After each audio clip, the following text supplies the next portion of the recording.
Yep. What's going on, my peoples? What's going on? We are back. We are back. Talk about this great weekend of boxing that we had this past weekend. Man, first, first and foremost, is man, it was epic. It was definitely epic. What's going on, Just Do? What's going on, Cheese All Out Fitness?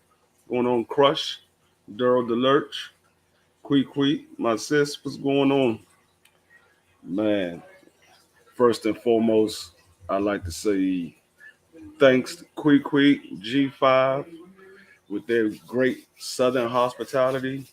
Me and my wife, we had a ball. I got a chance to see my folks, Ashley, Al Ricky, Southern T, um, BFTB. Man, we had a ball this past weekend, man. It was great. There's nothing like chilling with family and friends and just being able to chill and laugh and joke and have a good time without any stress, any hatred, or any of that. We just sat back and chill. What's going on, DP Rocker? Appreciate you coming through. Man, we had a ball down there. I mean, like I said, we laughed and joked the whole weekend. 503 as well. Yeah, 503 came through. I got a chance to see him.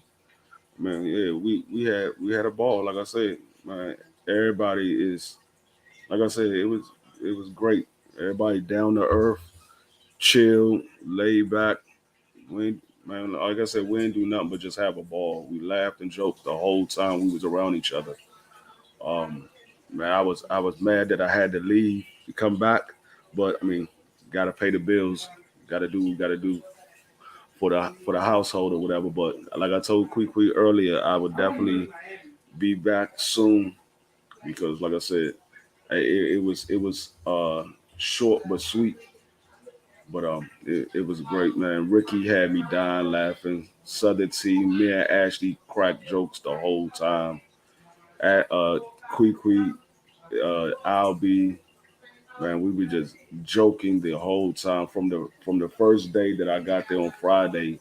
We met up at a little restaurant, Papa Do's, and from the time that they pulled up, man, we was cracking jokes the whole night, cracking on people and all kinds of stuff, man. This shit was funny as hell. What's going on, Geo James? Appreciate you coming through, man. And like I said, that shit was funny as hell. Yeah, we drank a lot. Quee got everybody fucked up. Quee got everybody fucked up. She ordering drinks that's not even on the menu. Me and I'll be like, hold up, how you ordering drinks that's not on the menu? I'll be like, nah, I'm not fucking with it. I'm gonna stay away from it. I'm not dealing with that. You ordering shit that's not on the menu.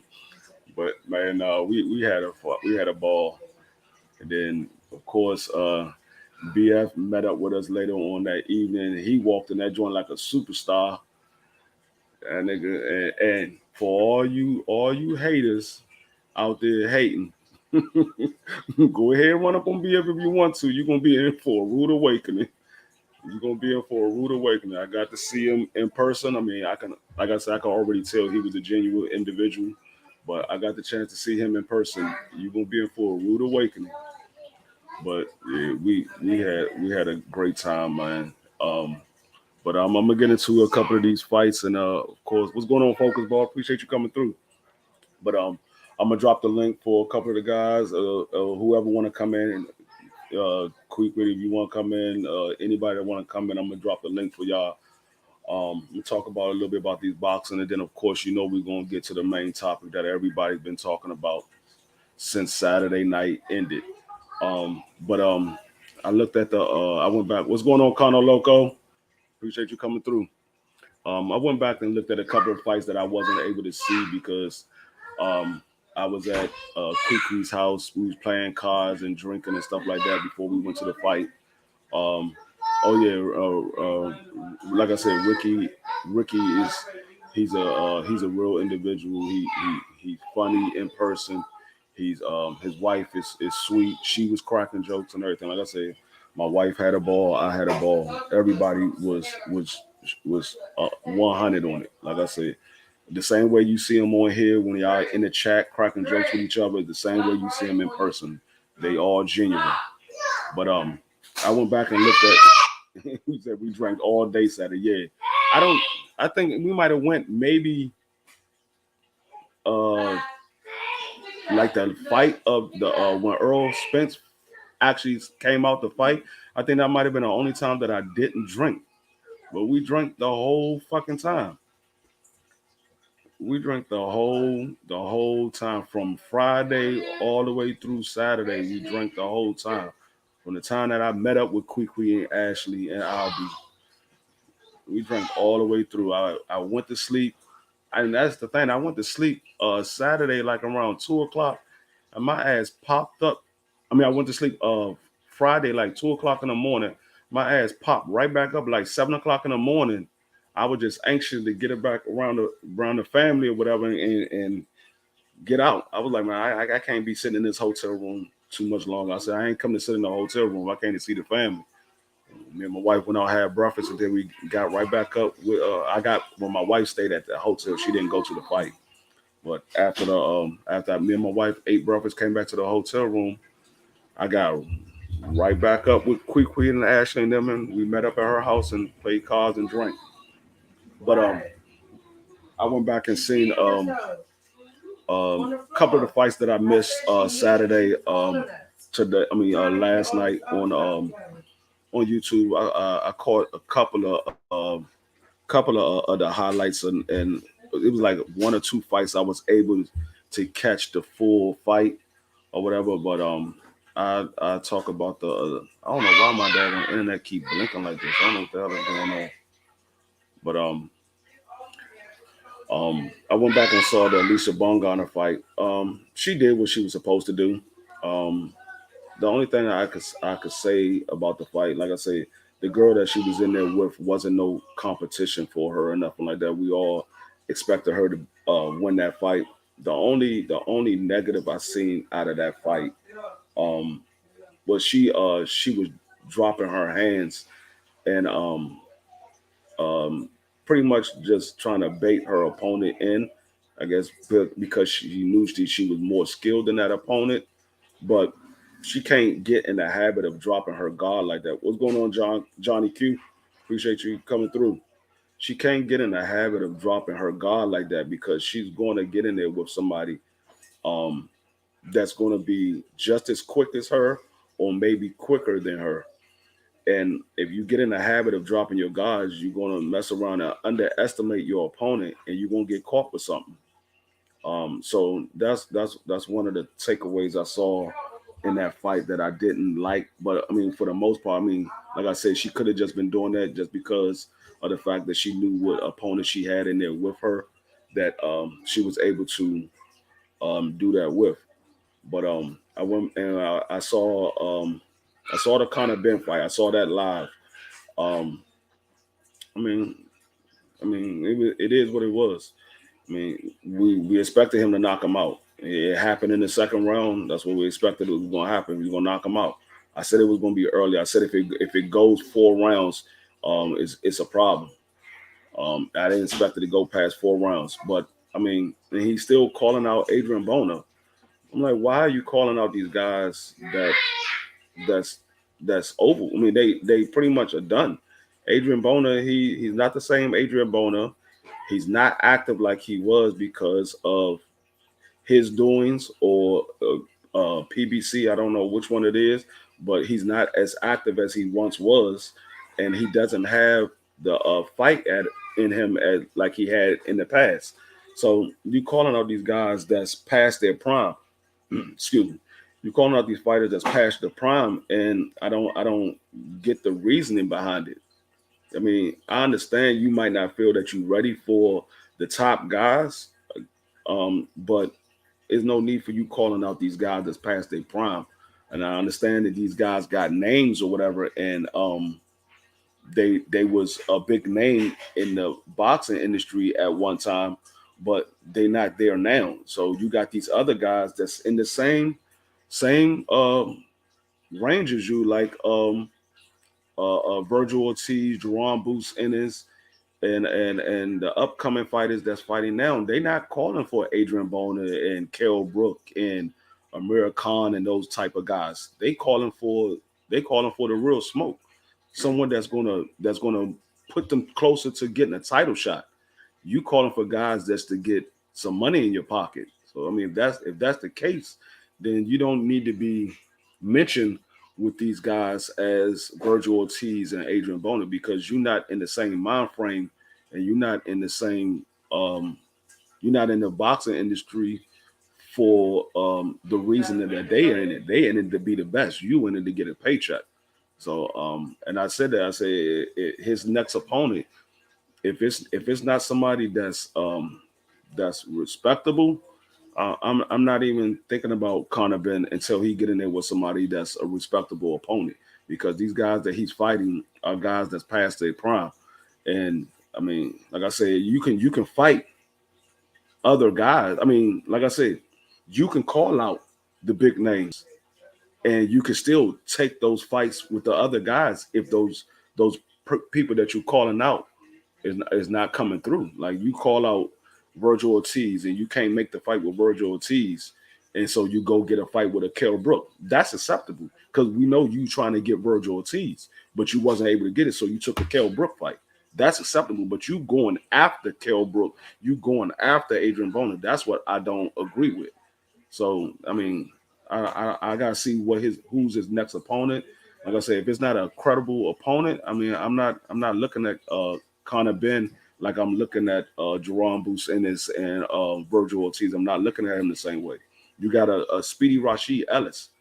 You could fight him, but he's not going after these type of guys. So that's all I had on that fight. And like I said, it was. I mean, we knew what it was going to be. He was going to knock him out. I mean, Van Haren, I thought the man was retired. I didn't even know he was still fighting until they made the fight. I like, damn, he's still fighting. So, I mean, what happened in that fight was what we expected to happen. Um, Now the other fight that I was able to catch was the Rayos. Now I was a little upset about the Rayos fight because um Go said team Team Ben sent an offer to Virgil and they didn't say yes. I mean, they might have sent the offer to Virgil. They might have, but he did. He's not calling those guys out.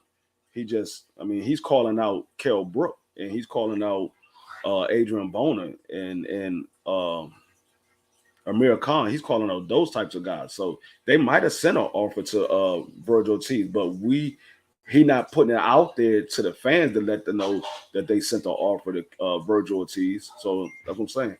He's calling out he's calling out these guys that's past their prime. He's not calling out Virgil Ortiz. Like this last fight, he called out Adrian Bona. I'm like, you still calling out Adrian Bona? He said he has been calling those guys out.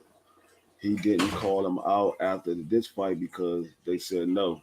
I've never heard Carter Ben called out Virgil Ortiz or Jerome Bucenis. I've never heard him called out. So if he called him out, send me the clip so I can go back and see it. And I would definitely um, apologize for that because I've never heard him call him out.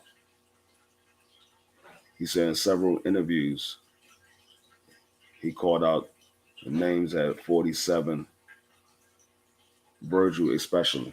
I mean, like I said, send me the clip, and then like I said, I've never heard him call out none of those guys. So if he did, then like I said, I recant everything I said, but I've never heard him call out nobody except for Adrian Bona and Kell Brook and those types of guys. But yeah, so I was mad at the Rayos fight because I went up to go get me something to eat, and by the time I got to the concession stand, I'm looking at the screen and I see Rayos hit the guy with a right hook, and the guy went down, and I'm like, really? It was like a minute It wasn't. I think it was like a minute into the fight. I was like, already, this fight is over already. God damn. I'm like, damn, this fight ended fast as shit. I was like, damn, I gotta get back downstairs because I'm missing all the action. So I was upset, but that guy right there, Rayo, man, he's gonna be a problem at 135. It's gonna be a problem. That man got speed and he got power. He's gonna be a problem at 135.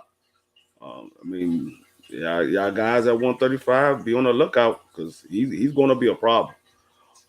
But yeah, that was an excellent fight, and I gotta say, quickly say, yeah, quick fight, yeah, that joint was quick as shit because I literally had just walked upstairs. If I didn't get to the concession stand fast enough, I'd have missed the whole thing.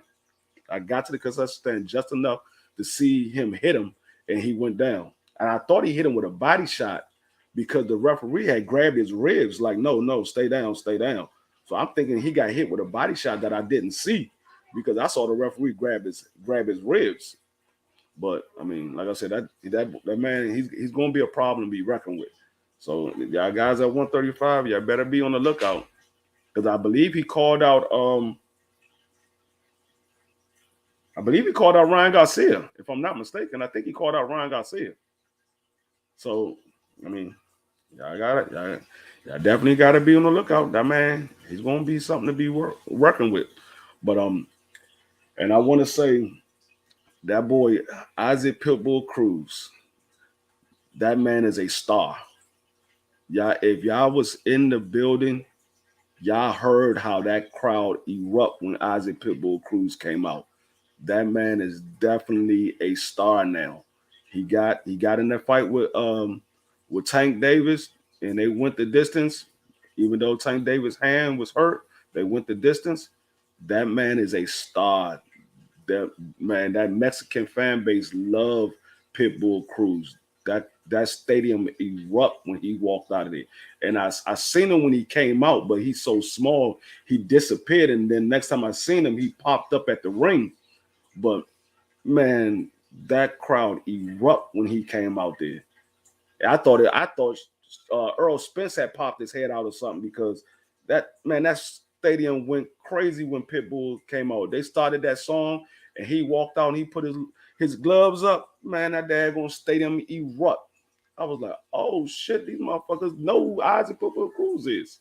So yeah, that man is a star, and he showed that Gamboa does not have it no more. He put the press on Gamboa, and when he dropped Gamboa in that first round, I thought it was gonna be over because he dropped him twice. I was like, oh, it's gonna be over quick. And Gamboa was able to survive all the way up to the fifth round. And by the time he got hit with that last punch, the referee like, nah, you know what? You done had enough. It's over. I mean, it's no need for you even being in this fight no more. You done had enough. He put the press on him.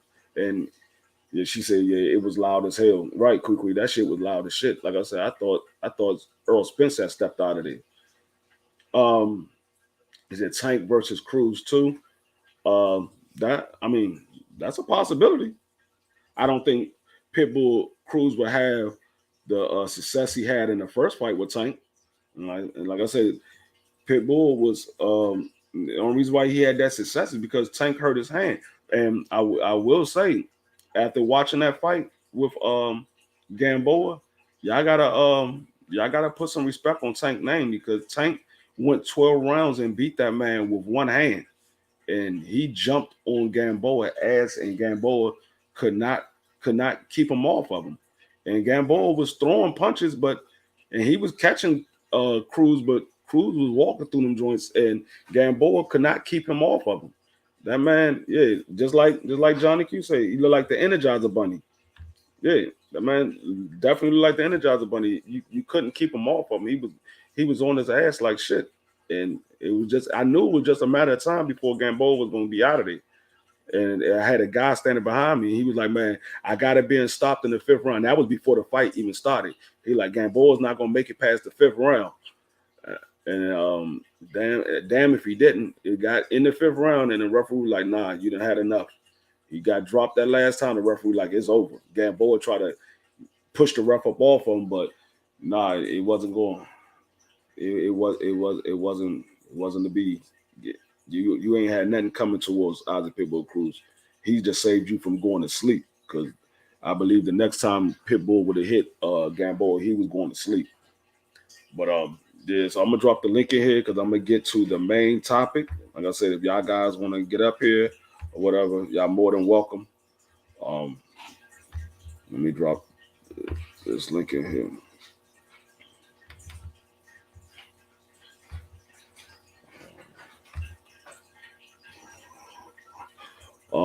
But yeah, so uh, the main topic was the Earl Spence and Ugas.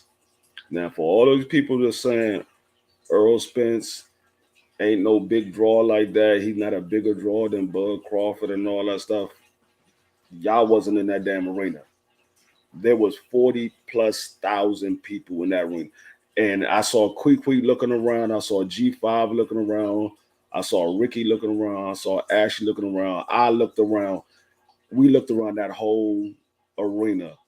And I only seen 3 spots at the very top of the daggone stadium that didn't have nobody. It was closed to the public. Nobody could sit in those seats. And it was 3 sections all the way at the top. Those was the only 3 sections that was empty. That arena was filled. Everybody came out to see Earl Spence fight. And you can't say, oh, Earl Spence was a draw because he fought Mikey Garcia or because he fought Danny Garcia, he fought Sean Porter. This was Ugas. Ugas had a couple of fans there, but it wasn't no 10,000 fans for Ugas. It wasn't no 5,000 fans for Ugas. Ugas might have had maybe 600 or 700 people in it that was rooting for Ugas. And I'm being honest, he had maybe 6 or 7 people that was rooting for Ugas.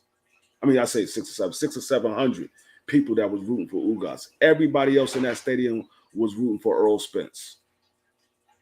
Ugas came out, a couple of people cheered him on or whatever. He got in the ring. When Earl Spence came out, and I forgot who the rapper name was, but when he came out with that rap and they started playing that music, that motherfucker arena erupted. Everybody in the arena was singing a song.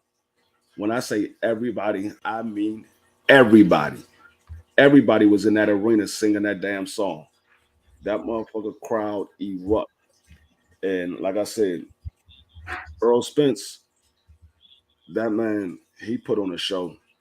Big Truck, yeah, that's what it was. Big Tuck, yeah, that's what it was. Yeah, when that song came on, man, that motherfucker was lit to come. Man, like I said, I didn't see nobody sitting down in their seats when Earl Spence came out. Everybody was on their feet. What's going on, Justin? What's good, D Free? Man, now what I ain't too much, man. I know, like I said, we already chopped on it a little bit last night. But like I said, Ugas he put up a hell of a fight. I gotta give him, like I told everybody at the end of the fight, Ashley went live. Ugas got my respect. He put up a hell of a fight. Yeah, I definitely watch him until he retired. I mean, he could have packed it in. He could have quit. I mean, he could have, said he couldn't see the first opportunity had the chance. That man was trying to fight, and his corner really had to save him from himself. I definitely respected him, but I think after that fight, man, people, I got mad respect for Ugas, but you gotta put respect on Spence's name for the way he beat him. Yeah. He came in there. You ain't never see nobody have Ugas retreating like that. Right. He really punched the fight out of him, and that man just didn't want no more. He kept trying, but he ain't want no more after a while. Right. And see what I would say. When I watched this fight, because I watched it live. I was there. I watched it live, and then I went back and I looked at the highlights, and I hear a lot of people saying, "Oh, Earl Spence looked like he was slow, or this or that. Earl Spence don't look like he have it no more, and he might be losing a step." What I seen when I watched that fight, I seen Earl Spence look like he was anxious for a knockout. Yeah, and he was overextending himself a little bit. he was anxious for a knockout because Mm-hmm. he had called a knockout, and we didn't hear Earl Spence call a knockout in a while. Mm-hmm. And he said he was going to knock him out, Exactly. and that's He what I got saw. I saw a man that was anxious for a knockout, so he was vulnerable in certain spots because he was going in for a knockout. And like I said, Ugas put up a great fight at the beginning. He used his jab and whatever, and he was giving Earl different angles, but Mm-hmm. Earl was able to cut the ring off. And the one thing that I would say is Earl body attack is relentless. Yeah, that shit different. Man, his body attack is relentless. And like I said, Ugas put up a great defense until like his body just broke down and he couldn't take no more. And he had no choice but to guard his body, and it left up an open shot for that eye. That straight that jab to the face was taking. He said it was his he said that uppercut, that left uppercut and hook combo or something fucked his eye up. He had came out and spoke on it. He felt like he figured out which punch did it. Yeah, it was in the seventh round. They was in the clinch. I mean, Earl was on the inside, and Earl had his head up on his chest, and he hit him with the uppercut, and then he hit him with the left uppercut and the left hook. That's when y'all saw Ugas. He just curled up and he backed all over. Yeah, he did not want no more. You know what else I noticed? Even when you would, to your point, when you were saying how he was a little overexerting himself a little bit, he was a little anxious. He kept it real. He said it. He ain't been in there in a while. He was a little anxious. Even with him overextending himself and winging some of them shots, I think at that point when he was winging them shots, Ugas wasn't in a position to take advantage because at the point it got to a point where Spence was hitting him whenever he wanted to. So it seemed like he got to a point in the fight where he was cool with slipping the big punch and not making him pay for it as long as he didn't get clipped. He just did not want to get hit by them punches. Some of them punches, he was trying his best. He wasn't even thinking about return fire. He was just thinking about getting out the way, is what I'm saying. So I think Earl was able to get away with overextending himself in some of them spots where he was looking a little anxious. What's going on, G5? My brother, what's going on with you? There we go, my guy, man. Good brother, G5. Man. And we had a damn good time out here, man. Man. For sure. Shit, boy. Like I told Quickly, we gotta do this again soon because man, we had a ball. We had a ball. Man, I ain't even want y'all niggas to leave, dog. I was like, God damn, these niggas gotta go back to the house, bro. Yeah, like, God. I was like, God damn, we had a ball. But so like I said, EJ, you could tell he had a little bit of ring rust. He was rusty. You could tell he had a little bit of ring rust because he was effective, no doubt. He was effective, but it was some of his punches wasn't on point like EJ normally is. He wasn't able to judge the distance that well early in the fight, and then once he was able to get his distance down pat, it was over. It was wrap.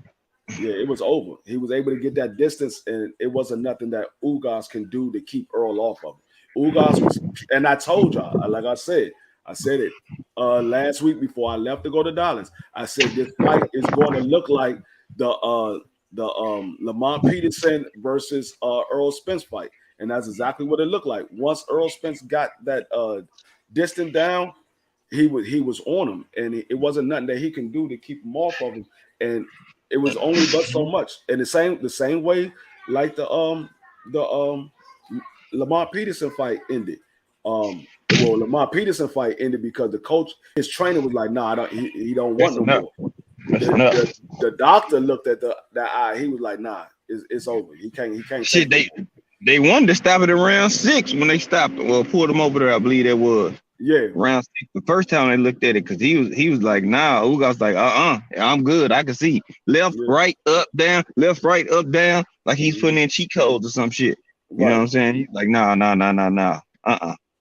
I gotta go. I gotta finish this. It's too early. Yeah, he was.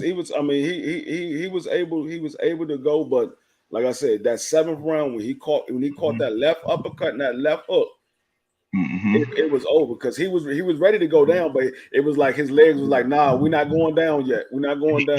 He was in great conditioning. Yeah, Ugas was in dog shape too. With just one Earl. He was definitely in great condition. The reason I think it's like this, because look at how he was in the Danny Garcia fight, right?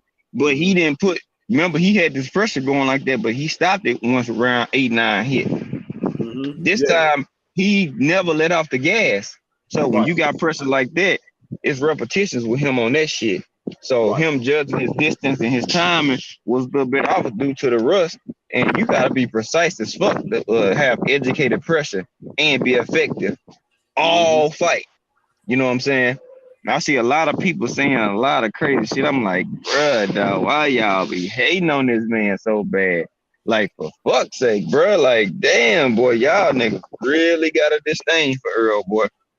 He looks sloppy. Ugas hurt him. Nigga, you talking to people that was there. Nigga, Ugas stole off on him. He still wasn't hurt. Like, bro, he wasn't hurt. He was off guard. He fell against the ropes, and when he bounced off the ropes, he came back swinging.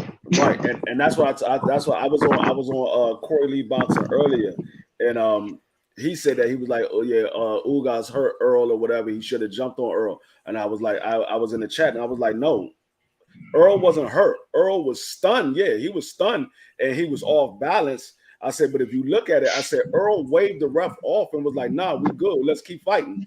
And Earl went back at him. And he was like, nah, I said, no, Earl was not hurt. He was not hurt because he was stunned because he was off guard. And the referee had stepped in there and was like, stop. But Ugas had caught him. And then the referee backed off like he going to let the fight keep going.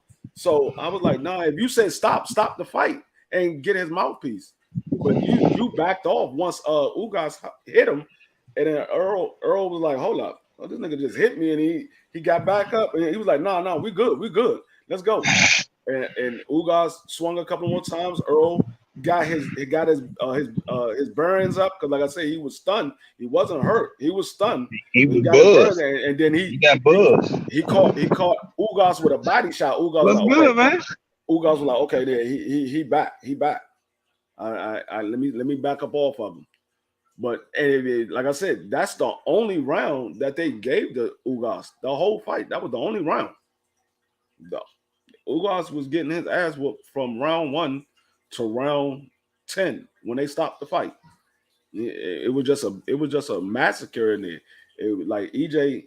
I don't know if EJ was targeting his eye or if that's just where EJ punches was just landing at, because that I saw that in round 2 when Ugas went to the corner. They started putting a little ice up on his eye and trying to take the swelling down. I was like, damn, he got his eye already.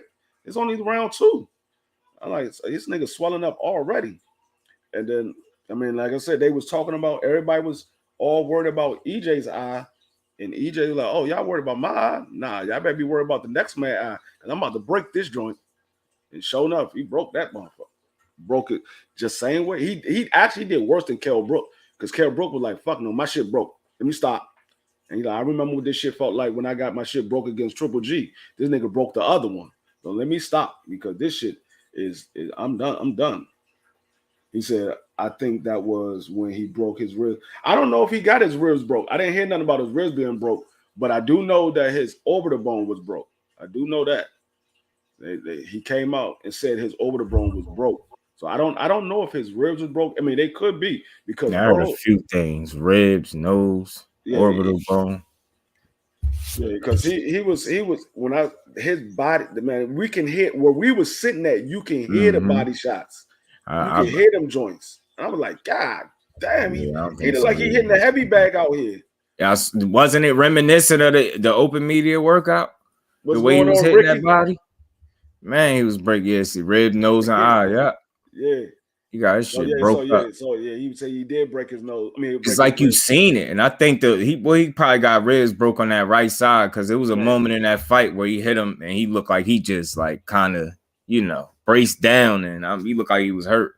Yeah, no, it looked like he was punching. Man, he was trying to punch. He was so worried about EJ's jab Yeah. his left hook that he was covering his face, and EJ was like, "Okay, I'm gonna bring them guards down," and he was keying off on his ribs. I was like, man, he's fucking him up. He's killing this man.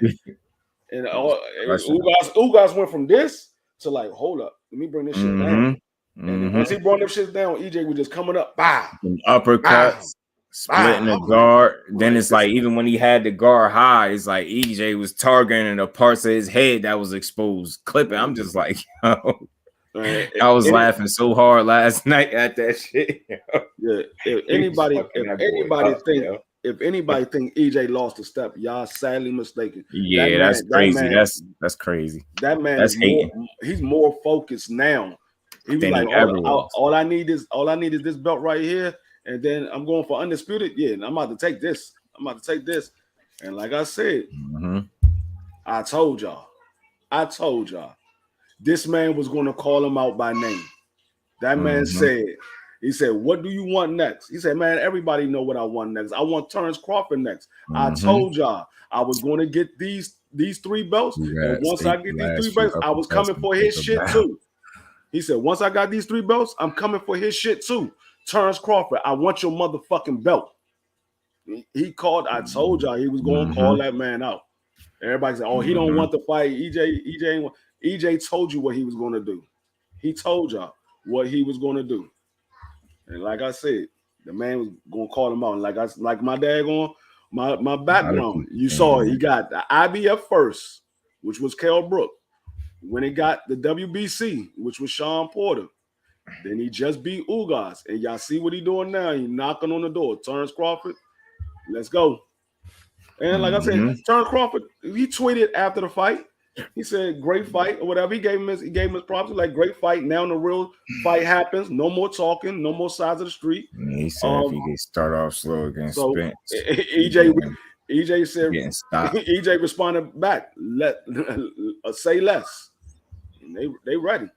And EJ came up with this daggone post the following day, letting everybody know I'm knocking on Terrence Crawford's door. Open this bitch up. It's time to go. That dude crazy, man.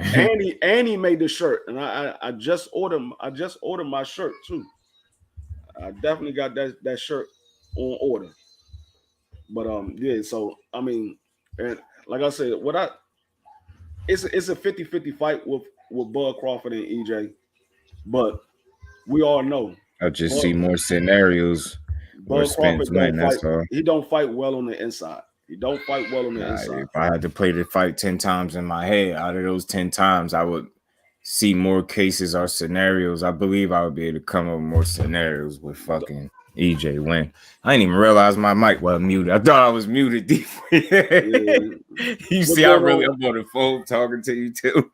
Yeah, I think so. Though. I just seen Bud get knocked out off his game plan more than I seen EJ. It's hard to knock that man off his shit.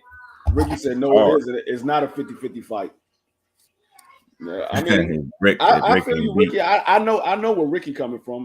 Me too. I know why he said that. I say that so I don't seem like I'm just being unrealistic and not fair. I was saying last night, if I had to play the fight back 10 times in my head, like, and come up with scenarios out of them 10 times, I'd come up with more scenarios where EJ win than Bud. That's the best way I could put it. Yeah, I can see that. What's going on, Mad Chat? Hey. Shout out, fellas, man.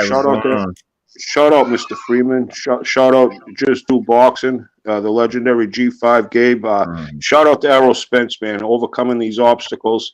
I've been a fan of Errol back when he was an amateur, and been following him for a while, and he's focused now as I've ever seen him.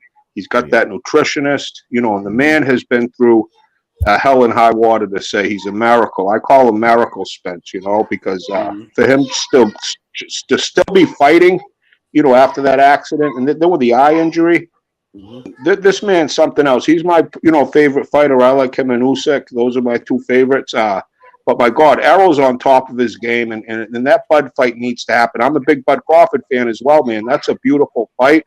Their styles match up great. It'll be an all-time classic. I would favor Errol, but I'll tell you right now, man, that's a toughest fight for each of these men, and it needs to happen next. It really does, fellas. Yeah. Now what I would say is the reason why I pick Earl in this fight with Bud is for two reasons. One, because Bud doesn't fight well on the inside, and I don't see Bud being able to keep EJ from getting on the inside. And two is these last two fights that EJ had was a test for EJ to see if he was able to continue boxing. After his car accident, he got in there with Danny Garcia, and he was able to beat Danny Garcia. And then after the eye injury, he got in there with Ugas, and he beat the hell out of Ugas. And that was him testing himself because he had a horrific car accident, which he did not go to rehab for. And he went back and went in and trained for Danny Garcia, and he beat Danny Garcia. And then he had the eye injury, and he was already training to fight Manny Pacquiao. And then when he had the eye injury, he went and got the surgery done. And once the eye healed, he went right back in the training camp. And so he basically had to prove to himself that he was able still to take a shot, and he still had his boxing skills to able to beat the top guys at welterweight. And now that he did that, I don't see Terrence Crawford able to discourage EJ from doing what he want to do. Now we've seen Terrence Crawford deviate from his game plan once he get hit and he goes to get his hit back. Now, when you do that with EJ, you're not a better inside fighter than EJ. So when you go to fight EJ on the inside trying to get your hit back, now you leaving yourself open, and EJ just gonna key off. And we seen what he do when he get on the inside.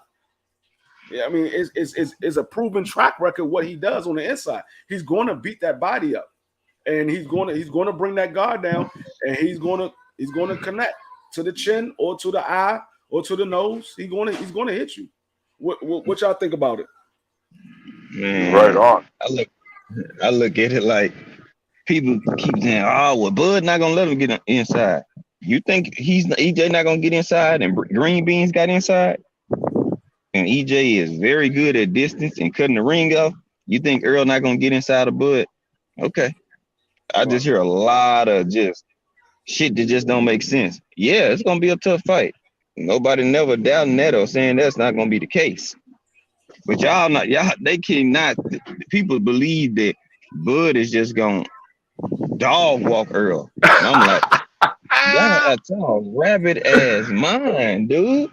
I'm like, out of their fucking minds. I mean, if you think Bud Crawford, no, even though sorry, G, these motherfuckers feel like Bud can box. Bud has a lot of holes too, a lot of them. They both got holes. They just so good at what they do that they know how to navigate and defer. You know what I'm saying? Or those damn holes they got in their game. But one thing, what we got to see what's gonna happen when EJ land on your chin, Bud.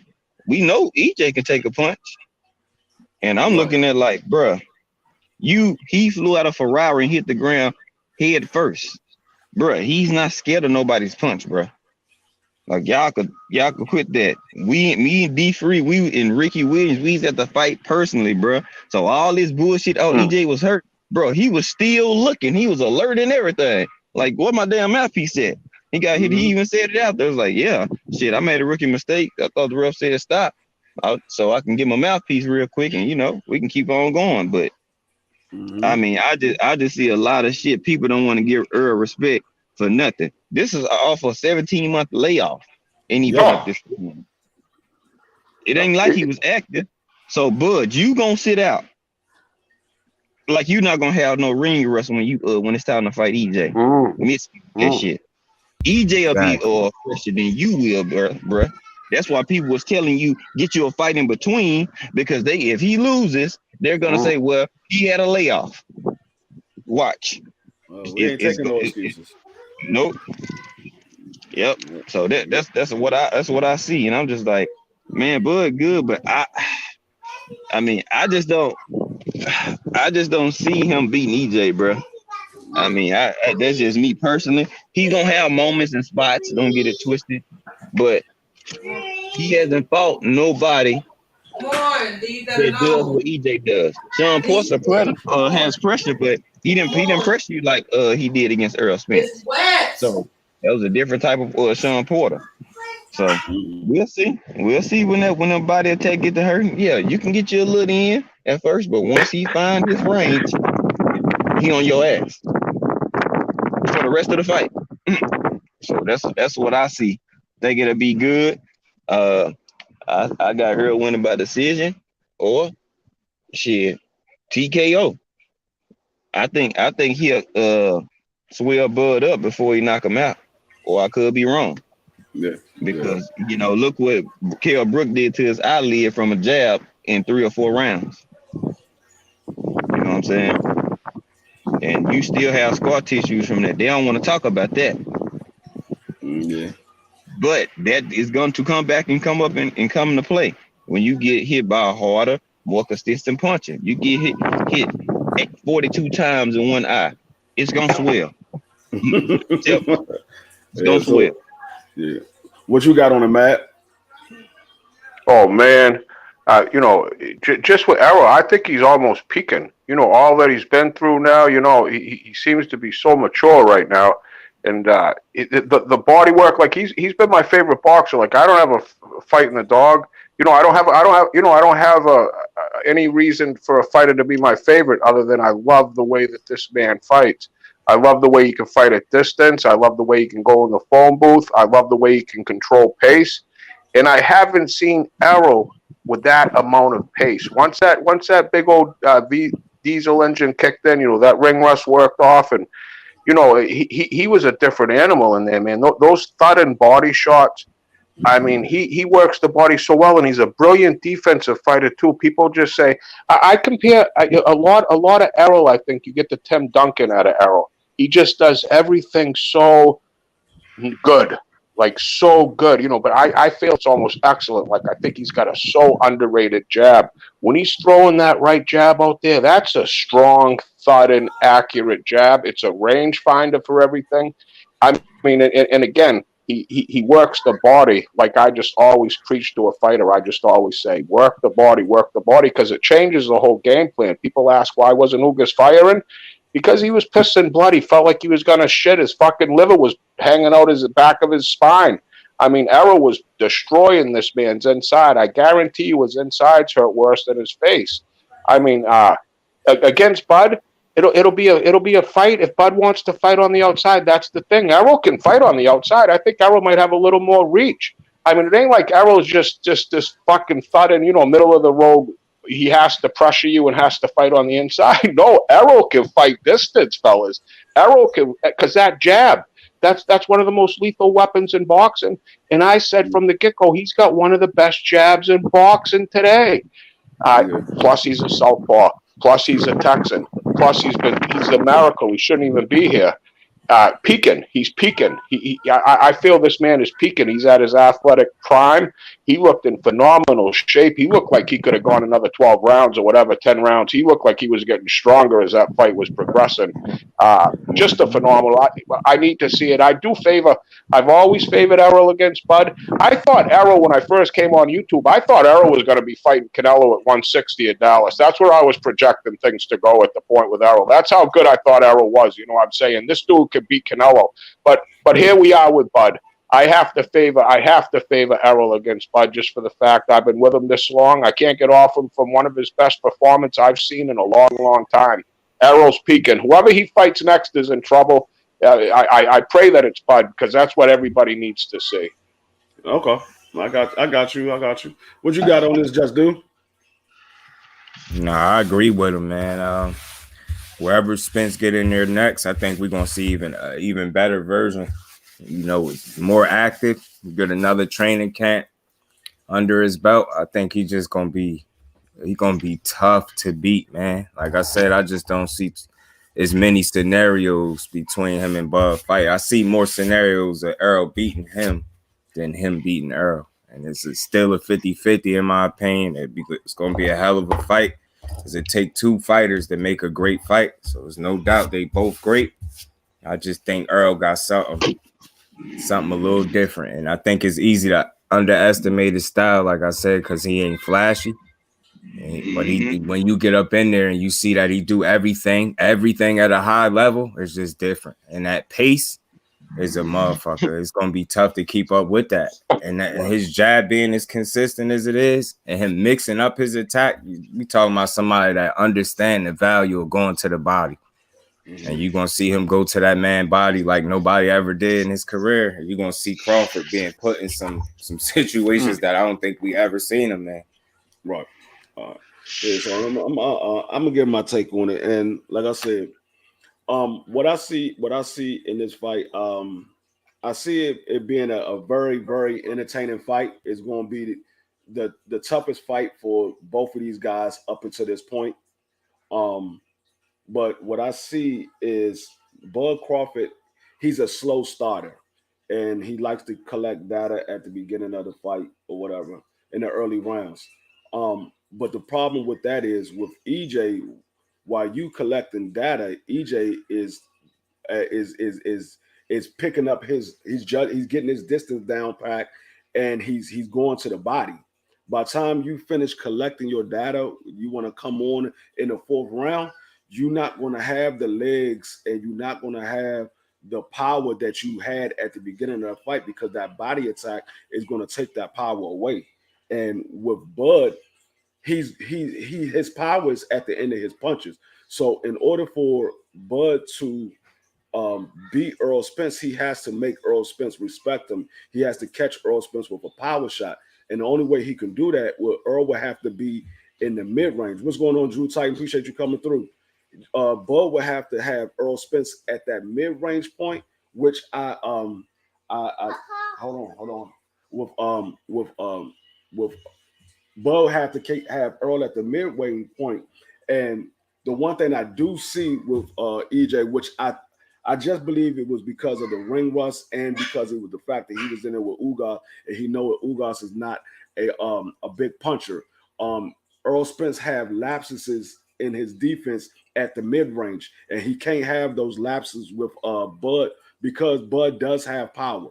And if Bud happens to catch Earl, he can possibly hurt Earl at that mid-range point. But like I said, Bud likes to collect data, and like I said, he's a slow starter. With him starting off slow, EJ is working on that body, and he's taking your power away from you. So even though he might get caught with shots, I don't think it's going to have the same sting on it as it would early in the rounds, because his body is pretty much has been worked on the whole fight, and now you trying to give that power, and you don't have that power to give now because your body been beat up.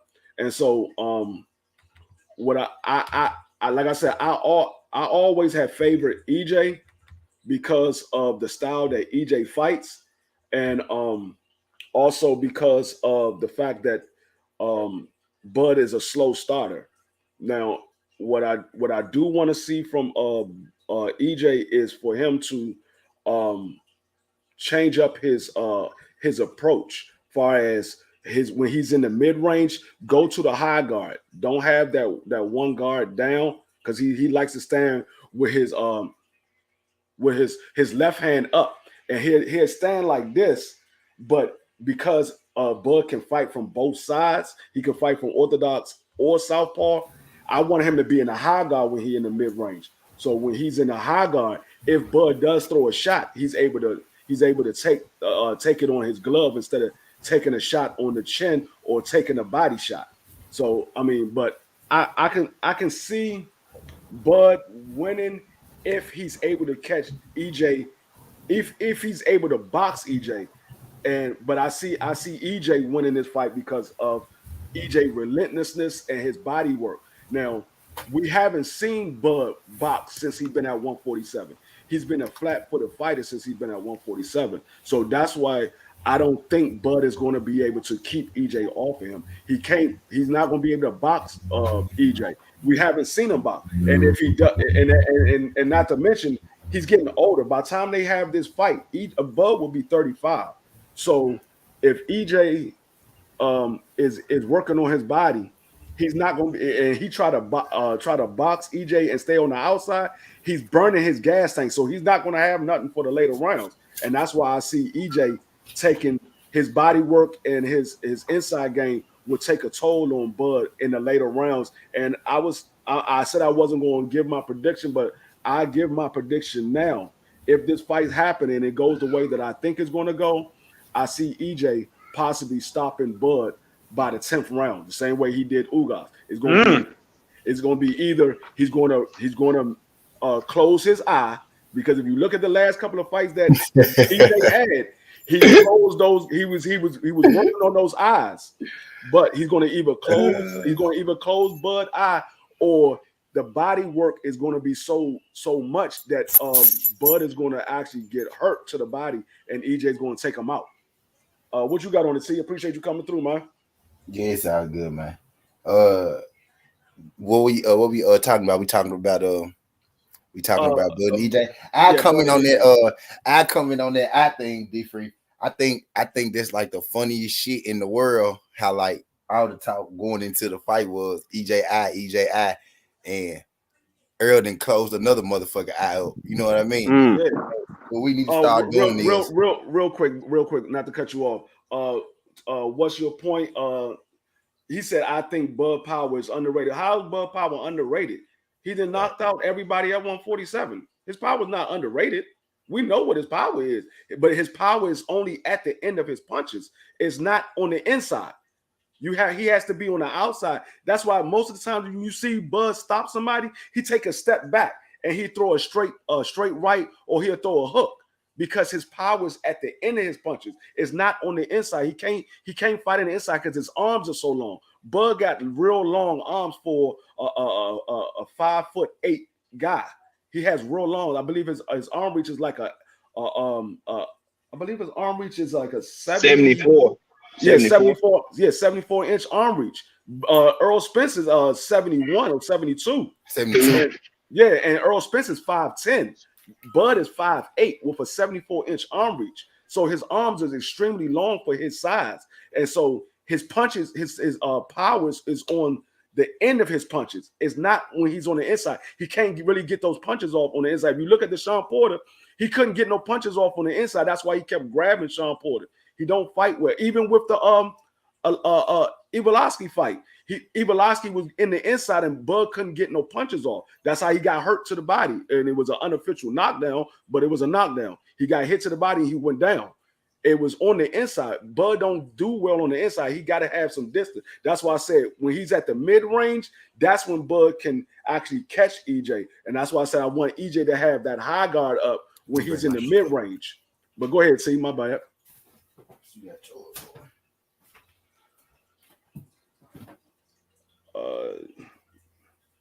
He said TKO not Dwayne, those are so right, man. Dwayne, you got so many good points there, because you were just saying, that mid range. But again, Arrow's like the master. Watch how he fights. He really stays out of that danger zone. He's brilliant. He's a brilliant angle fighter, and he knows the range and distance brilliantly. I can't keep Tim Duncan because it's just so I guess ordinary people beauty of his game, Mm-hmm. Crush, I said TKO or knockout. I mean, it could be either way. It could be a TKO if the doctor stopped it because, like I say, he's taking too much punishment. Or, like I said, if he get a body shot and he gets hurt, Earl can possibly knock him out because he's hurt to the body. His natural reaction is going to cover his body, which is going to leave his chin open. And we all know that Bud has been rocked to the chin a couple of times. It's not like he has a real strong chin. He's been rocked to the chin. What's going on, A1? What's going on, Macadon One? Appreciate y'all coming through. But go ahead, T. I ain't mean to cut you off when you talk. I was just saying, I thought it was funny how the talk was Earl Spence eye before the goddamn fight. And then and I personally think, I'm gonna do a T on this. I personally think Ugas was targeting Earl eye that he had the surgery on. And I think that he left a lot of shit on the board because he was targeting that eye. But I think it was funny how, the talk was about the eye and Ugas was targeting the eye, and Ugas' eye ended up being the eye that gave out. And then, they got me thinking like, What is it with Earl and people's eyes, bro? Now it's funny now because he had the eye surgery, but dude, stay taking people's eyes, bro. Like he always taking people's eyes, bro. Okay, I got I think this is some of the funniest shit in the world, though. I got you, Crush. I understand what you're saying. You're saying Buzz knockouts is TKOs, not knockouts. Yeah, you're right. Most of his knockouts are TKOs, not actual knockouts. You're right. So I mean, like all of them 47 is TKO. Yeah, the real question is, don't punch nobody yet. Does Earl close bullshit? That's the question. Yeah. Go ahead, boys. Almost closed this shit. What I say? I'm saying some of the same shit T said in a different way. I just said shit. Look at what happened in 4 rounds with Kell Brooks. This shit was split. Yeah. You know what I'm saying? Yeah. It was split. And in the fight didn't even get really going yet. You know what I'm saying? There's still a lot of fight left. Now, ironic that Ugas is the one that lost his eye. Yeah. What's going on, Daryl Adams? Appreciate you coming through. What you got on the topic? You know it's strap season. Yeah. Unbelievable, mate. Wow. Unbelievable, mate. It's going to happen in it this year now. Wow. Strap season. I tell you what, it's going to be, honestly, I don't think I've ever been excited for one single fight in all my life, mate. I'm 38. Bud Spence as me fucking man, cuckoo, thinking, wow. You look at the videos with Spence. Obviously, Spence is my boy, and he's since watching him in Sheffield, UK. But then I watch Crawford. Oh, it's an unbelievable fight, mate. We're blessed as boxing fans if this happens, you know. Yeah. Well, I said, just like where's it at? Just like Windy City Assassin said, Earl's accuracy and precision. And that's the thing. Earl is very accurate and precise with his punches. He don't waste a lot of energy. You know, and like I said, we saw a different side of Earl in this fight on Saturday because Earl was trying so hard for a knockout because he told the fans he was going to knock him out. And I believe that was the reason why we saw him misses with those hooks and a lot of those shots that he was missing with because he was trying for a knockout. Not to mention, Ugas is a good boxer. He has head movement. He's a good boxer. So it's not the fact that and like I said, I never said Ugas was a bum. I never said Ugas was a bum. He's just not on EJ's level. And that's why I told everybody I didn't give Ugas nothing but a 25% chance of winning this fight because he's not on EJ's level. EJ's a whole different animal. Ugas never been in there with nobody like an EJ. And he will not get that. D3, hold on for a second, D3. Hey, y'all smash that like button, bro. It's 16 people in here. He got 17 likes, bro. Y'all got to do better than that, bro. Thank you. I appreciate that, whoever that was. Y'all hit that like button when y'all come in this junk, though. For real. He got 17 people here, 18 like. That shit don't even make sense right there. But go ahead, because I know more than 18 people been through here. Yeah, I appreciate it, T. I appreciate it. But like I said, he wasn't on EJ's level. EJ's a whole different animal. Like I said, and Ugas, he acknowledged that. He said EJ is the best welterweight in the world. He didn't say nothing about Bud Crawford or anything. Yeah, he said he's the best welterweight in the world. So you got to give that man credit. Like I said, that man is he. I haven't seen nobody with the style that EJ fights. And I don't see Bud putting up a great defense against EJ. Hey D, shit, you and T, y'all seen it live and with y'all own eyeballs like I did, bro. That shit hit different in person, bro. Like all y'all who ain't seen EJ fight, bro. This shit is different, and the nigga can punch, bro. You can hear that shit. You hear it. I cannot make this shit up. Go ahead, T. I cannot make it up. Them hoes you hear that shit, dog. Boom. You hear that shit, bro. That's what I was saying. And we sound like goddamn.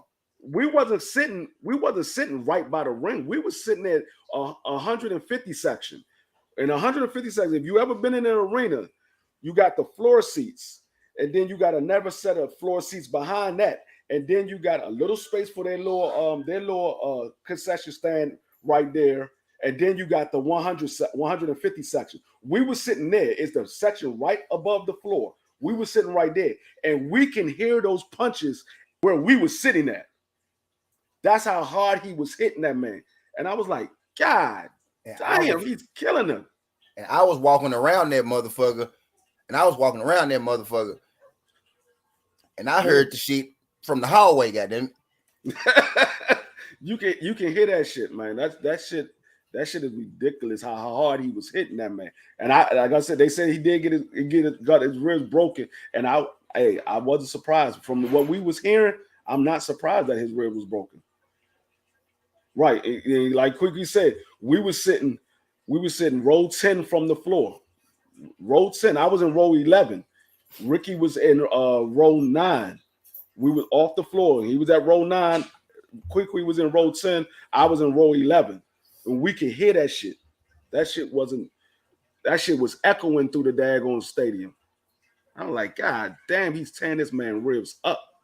But it's like I said, when it comes to EJ and Bud, not to take nothing away from Bud, but Bud does not have the body attack that EJ had.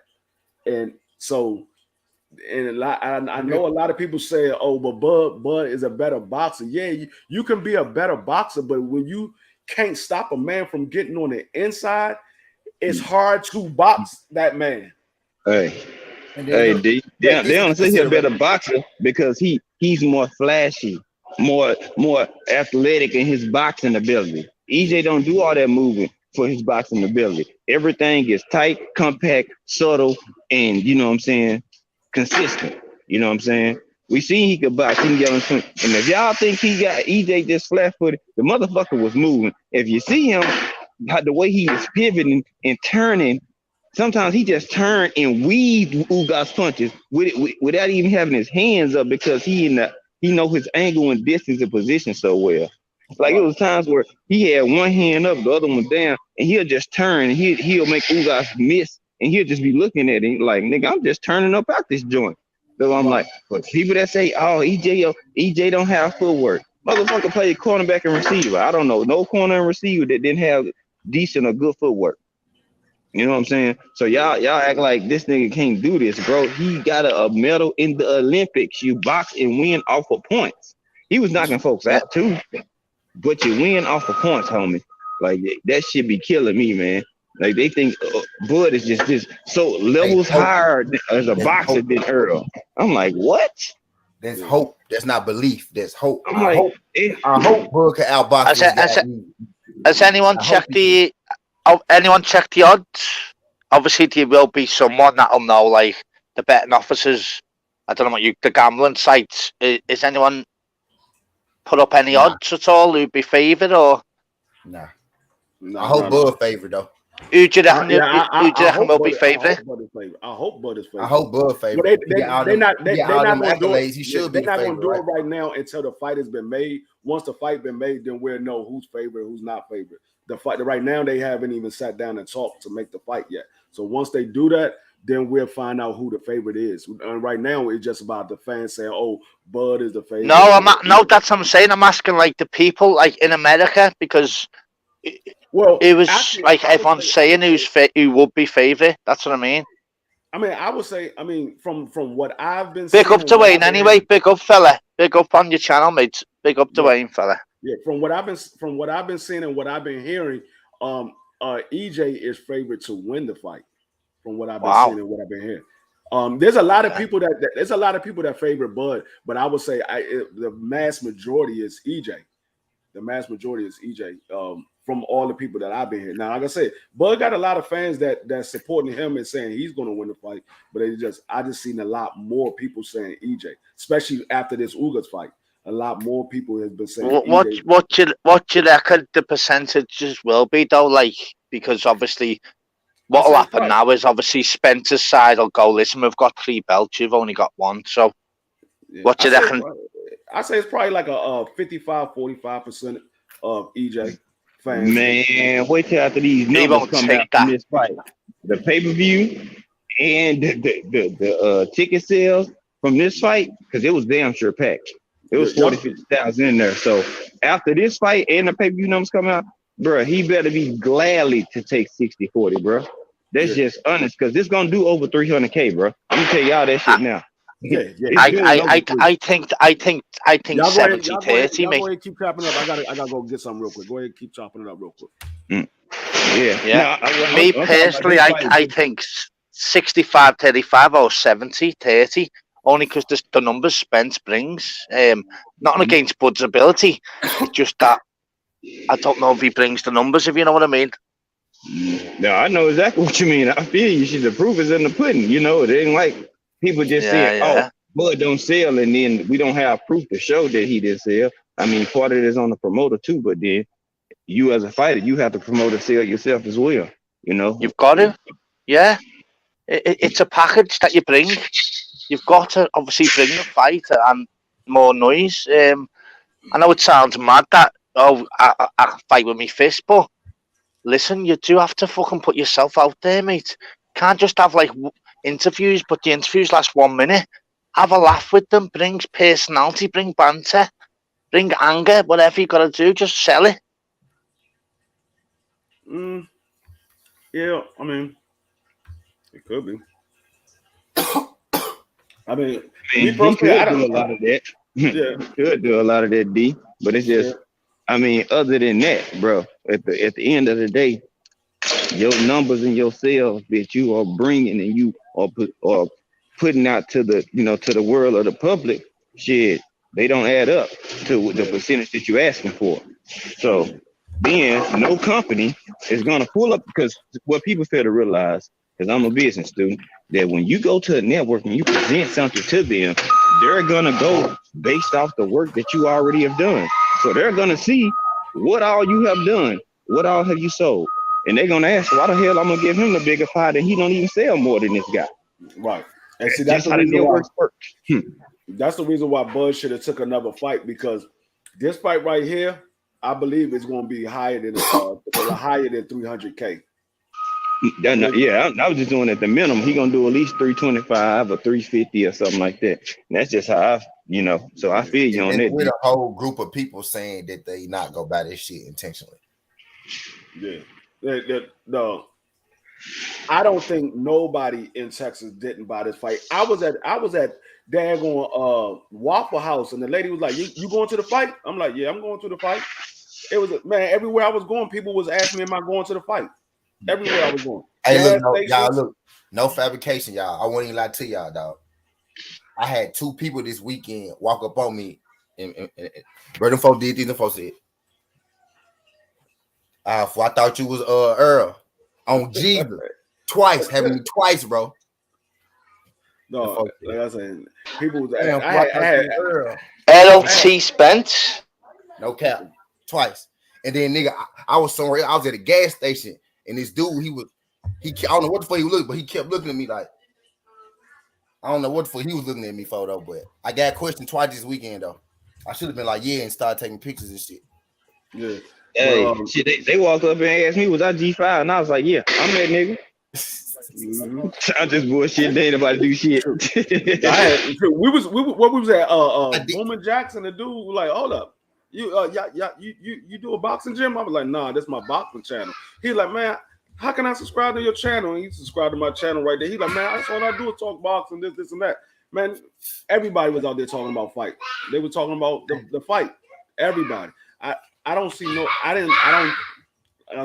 see this joint easily doing 325, easy. Because you got to remember, you got a whole bunch of people that were supporting Ugas too. That wanted he was going to be the first Cuban to be a unified champion. The first Cuban to be a unified champion. So it was a lot of Cubans that didn't come to the fight, that bought the fight. Mm-hmm. And hey, look, y'all saw how Earl was able to break Ugas. He was able to break Ugas down and break his ribs, and Ugas was defensively sound. Yeah, he was defensively. He was aware of the body. He was trying to people protecting himself well. He still broke his shit, bro. Still broke him down, yo. That shit just was impressive. Go back and watch the whole fight. It was never a time where Ugas didn't have his shit took. Like it was never a time where he ain't have his shit took. Exactly. Earl was still busting his ass up, bro. Yeah, and see, that's the thing. That's the thing. When I don't know if I'm not, and see, that's another reason why I got EJ in this fight, because we never seen Bud in that situation where the pressure's been on him. We seen EJ go through the pressure fights. Yeah. We never seen Bud actually face adversity like that. So when he gets in there with EJ and he actually got to face that adversity, we don't know what he's going to do. Bro, Earl was catching that man at the top of his gloves, bro, hitting his ass in the corner. He was getting through that shit bro. Ain't no milk. Do you want me to just pour some amazing on the bowl? placement, bro. Ugas had his gloves up. There's no milk to protect his body, but that was short enough at the top of his forehead. His forehead and his eye right there was exposed a little bit, and Earl was picking that hoe off the whole night. That's why his shit broke. Because Earl was just chipping away them short up. He's phenomenal. It didn't look like much. But he'll just know how to break any man down. I think Spence is a one-off. I really do. I know I'm not being a fanboy, whatever else. I just think he's a one-off. You know, beautiful, y'all. No cap about that shit was beautiful, bro. He can go through any situation. You know, I think he can, and he can go southpaw orthodox. He can go to the body. He's got a chin. He's got the jab. He's got the commitment. You hit him, he wants to hit you 3 times back. He's just got it all for me.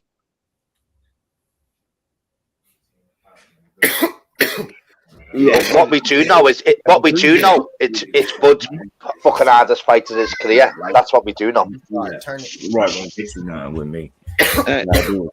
He started turning that man sideways. Hey, this don't do nothing but make Spence that much greater, bro. Like I'm telling you, all these tough fights and taking these dudes' belt, man. Like I think people forget when a fighter has a belt, bro. He is trying to keep the belt, so he's gonna give an effort. Right. No, I went off. I don't feel bad. Learning not to feel bad for that. She deserved that. Getting on my nerves. Keep doing that boy like that. Good. Hey, just do. Mute your mic, bro. So you know, back around. You good? Just Dwayne. I'm off, mate. I just thought I'd just pop on to show you a bit of love, brother, like I do with ST. Take care, fellas. Nice one for letting me on. I'll speak to you both soon, yeah? No problem, man. Appreciate you coming through. Take care, people. All right. Sure. Yeah, and I'm just like, look at this shit, bro. Yeah, you take a nigga belt, bro. And he can't do nothing about it, bro. That shit is that shit breaks you on the inside. Like, dog, I gave him my all, and I still wasn't enough. You know what I'm saying? I'm like, I haven't seen Bud, even when the Porter fight, no disrespect, bro, but Porter wasn't broken. His daddy broke him. You know what I'm saying? Like, and I was disappointed because I wanted Bud to get that full credit for the shit. You know what I'm saying? Rather than it have to be some type of, you know what I'm saying, stipulation in the shit when they bring up that fight. And I give them credit for the win, but it's like, come on, bro.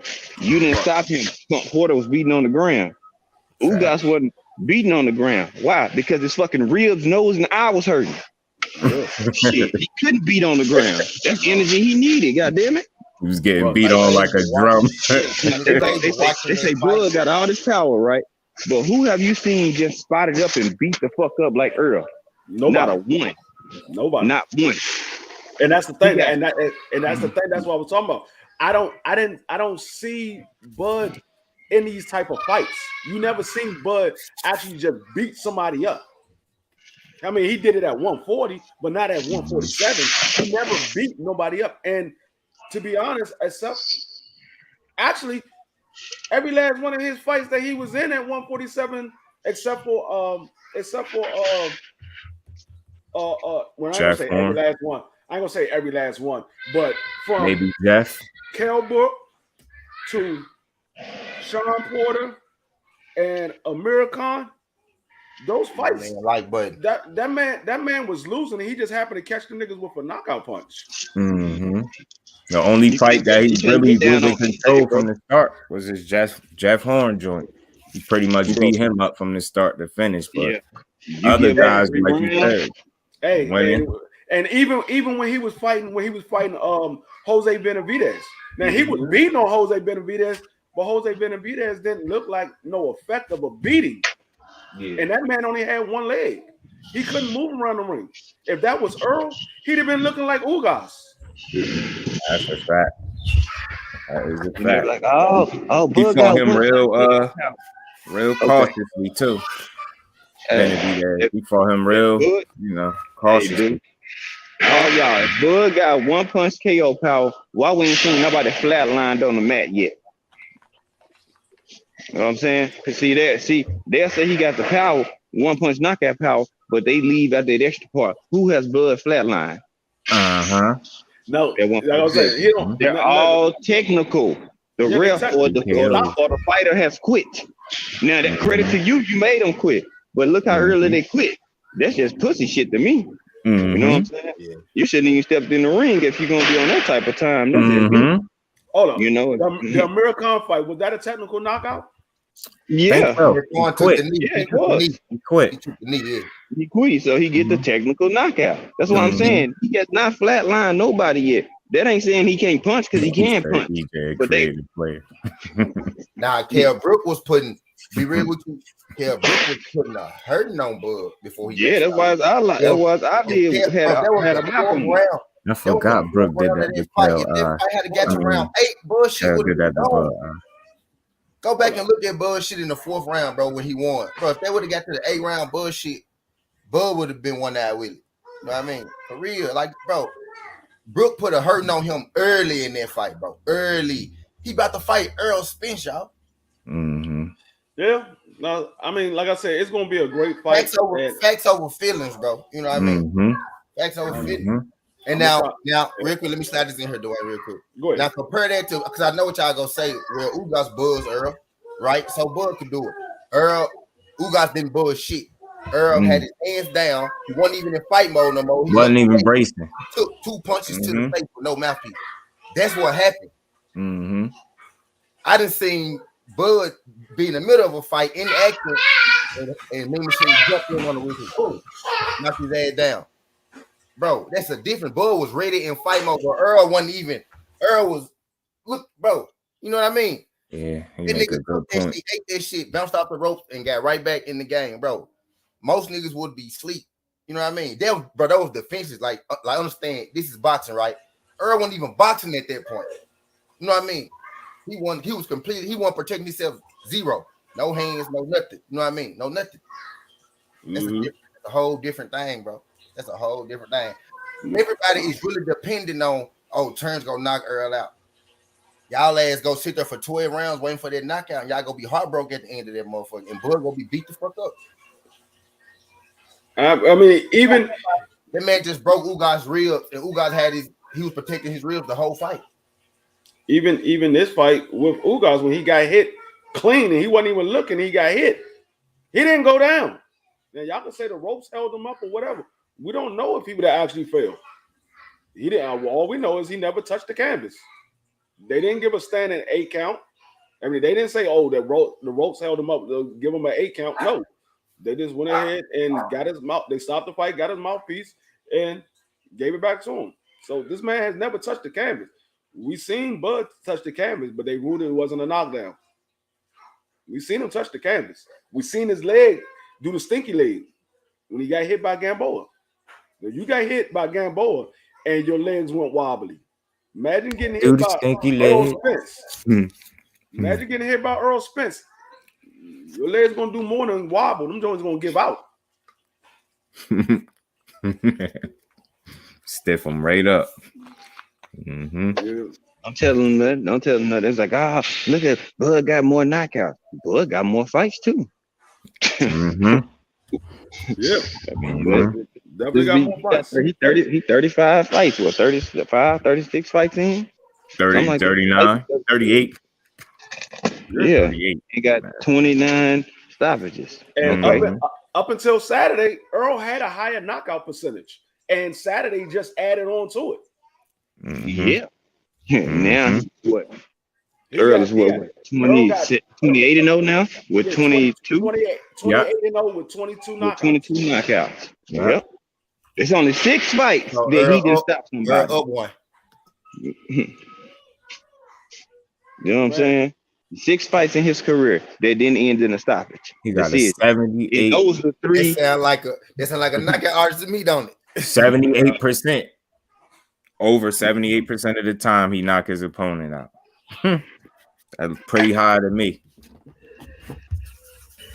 But if you let them tell it, oh, Bud's better because he got more fights and more That's knockouts. all we just did on here.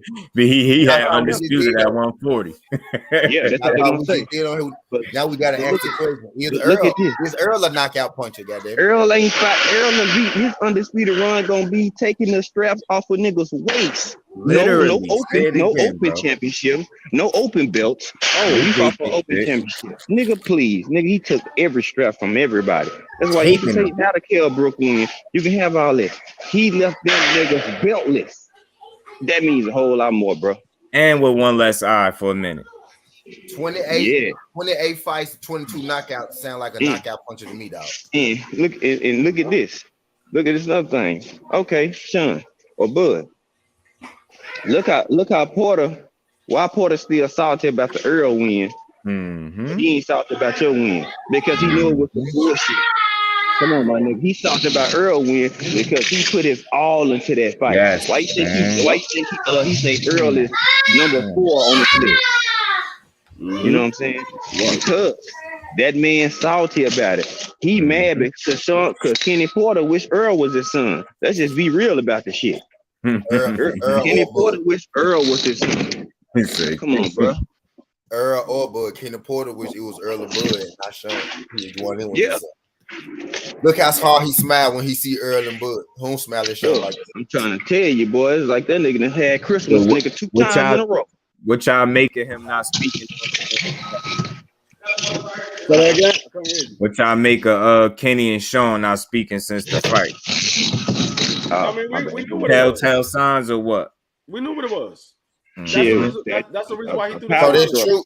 So that's true. Mm-hmm. Yeah, They put that out there. Yeah. Yeah, that's true. Derek James said it. He said Mhm. it was a power exchange. That's the reason because Kenny Porter wanted Sean Porter to do certain things in the gym, and Sean Porter was like, "Nah, I'm not doing that. I want to do this and whatever." And so that's why Kenny Porter threw the towel in. He said that was the first time he told his pops no, and then he claimed he was saving something for fight night. Mind you, you fighting Terrence Crawford, but you said which is the toughest fight of your career according to you, but you half-ass trained, which makes no logical sense in the world to me. I just don't understand that part. Yeah, I mean, why wouldn't you do everything you possibly could do to prepare yourself for the toughest fight of your career up until that point? Right. Yeah, but like I said, man, I mean, Sean Porter. I mean, if he comes back, I want to see him in there with boots. You talking? Hey, you know why? You know why he prepared? Because they won the toughest fight of his career. He already lost the toughest fight of his career. That's why he's still salty about the shit. Yes, sir. Yeah, and Earl called him out on that shit on his podcast. And Sean Porter had him on his podcast before they had the fight. And Sean Porter was like, so a lot of people been saying I be hating on you or whatever. He said, do you feel like I be hating on you? Earl Spence was like, yeah. He said, you be hating on me. He said, yeah, well, you know, we got history and this and that. He said, yeah, I know we got history. D3, the mind so thorough. He didn't want to bust him out on his podcast. They asked him, he said, you think I be hating on you? He said, yeah, a little bit. He was like, yeah, a little bit. And then he was like, but I understand because you know maybe it's because of the history. I get it, you know, I understand. I said Earl's so thorough, but Earl know that man a hater. Yeah, a little bit. And even the people that was in the studio with Sean Porter was like, yeah, you be hating. Yeah, be hating. Yeah, his mans be keeping it real. I forgot his name. Both of them, the black dude. Yeah, they do. They do. Yeah, you be hating. You mad because Earl beat the shit out you. That's what you mad about. And you prepared to the best of your ability, and it still wasn't That's what enough. it is. He beat him on his best day. I've been beating championship game before, man. That shit hurt when you lose on your best day. Right. And it's crazy because it's like he know he didn't prepare to the best of his ability with Crawford. So it's like that. It's like even though he got stopped for the first time, it's like he made peace with that. a lot sooner than he's still salty about Earl. I don't think he's gonna get over that. He might be worse than De La Hoya with Floyd. Yeah. No, he ain't getting over that. He beat him on his best day, dog. That's what I keep telling folks. You come out and call him the 4th best fighter you fought, and then the 3rd best fighter you claim you fought, he stopped. That's right. That's how you know that shit hit home. So he just stopped the fighter. They like actually beat you. They actually beat you. You got the decision on paper. He just stopped the person that fought Bud twice in amateurs, I believe, and beat him both times. This man, come on, bro. This man said EJ was the 4th best fighter at welterweight. Yeah, 4th best fighter that he faced. That he fought. He said Crawford 1st, Keith Thurman 2nd, Ugas 3rd, Spence 4th. Disrespect. This one, first of all, you picked a guy. You picked a guy to be first. Yeah, I saw what he really did. That fought you at the worst point in time of your career. Yeah, and he fought you. And you said after the fight that you was hurt more against Earl than you was against him, but he stopped you again. Then you fight. I mean, you put turns. I mean, you put Keith Thurman behind him, a person that we know is weak to the body, and Earl loved to go to the body. Yeah, I saw what he did there, didn't it? Yeah, and then you put Ugas, who Earl just knocked out, and who really beat you. Right, who really beat you. Put your 2 hardest fights at the end. That's what you did. Yeah, and Keith Thurman could stay 3rd, but you put your 2 hardest at the end, Ugas and Earl. Right. If you come back, the only way I want to see Sean Porter come back is for 2 reasons. One, if he's going to fight Boots because you say Boots was overrated, and 2, if you get Ugas a rematch. That's the only reason I want to see you back. Yep. Other than that, I don't want to see you back. Yeah, that's true. I'm with you. So, but I'm about to go ahead and get up out of here. But man, like I said, y'all who didn't come to Dallas, y'all part of the family, man. Y'all gotta come out there and visit the family, dog. It's when I say we had a ball. This man T funny as shit. T try to get on everything smoking. Nah, my God. And then the be free, it'd be crazy because I don't know how this shit just be. He gonna say to me, he's like, "Hey D, shorty right there with somebody." I was like, I don't think so. I was like, she was just talking to my wife, and she was standing by herself. I don't think so. He's like, I'm gonna go holler at. He went over there, he talked to her, he came back, he was like, nah, she said she ain't with nobody, but she straight or whatever. He said, I just had to try my hand. He said, I wouldn't feel right if I didn't try. He's like, I wouldn't feel right if I didn't try. Her name Bree. Right. And then we go to Boomin' Jacks, and then he try to holler at the waitress. I'm like, that's the one I ain't get. I ain't get that one. I ain't get the waitress. That's the one I missed. The red girl. The red girl. That's the one I missed. Good job. Good. I'm glad y'all had a good time, man. But yeah, I mean, I tried twice too. Hey, I heard something. I was on Black Fight. I was on no man, I said Black Fight. I was on Trill Bill, and he said that Jerry going to try to get this undisputed fight in Dallas. He said, and Espinoza, you know, he's from Texas. Yeah. So they was like they're gonna try to get that fight in Dallas. So if they get that fight in Dallas, Ricky, we back out there, dog. We back out. I mean, I'm gonna try to go to the fight regardless of where it's at. I just know that Vegas fight. They need to put that whole back in Texas though. You just make the most sense. Big as the ring, you can do the biggest gate on top of the pay-per-view. You make the most money. That Vegas flight from DC, that's a long ass flight. But I'm gonna try to get there wherever it's at. But if it's in Dallas, hey, I'm definitely there. Oh man, I'm telling y'all.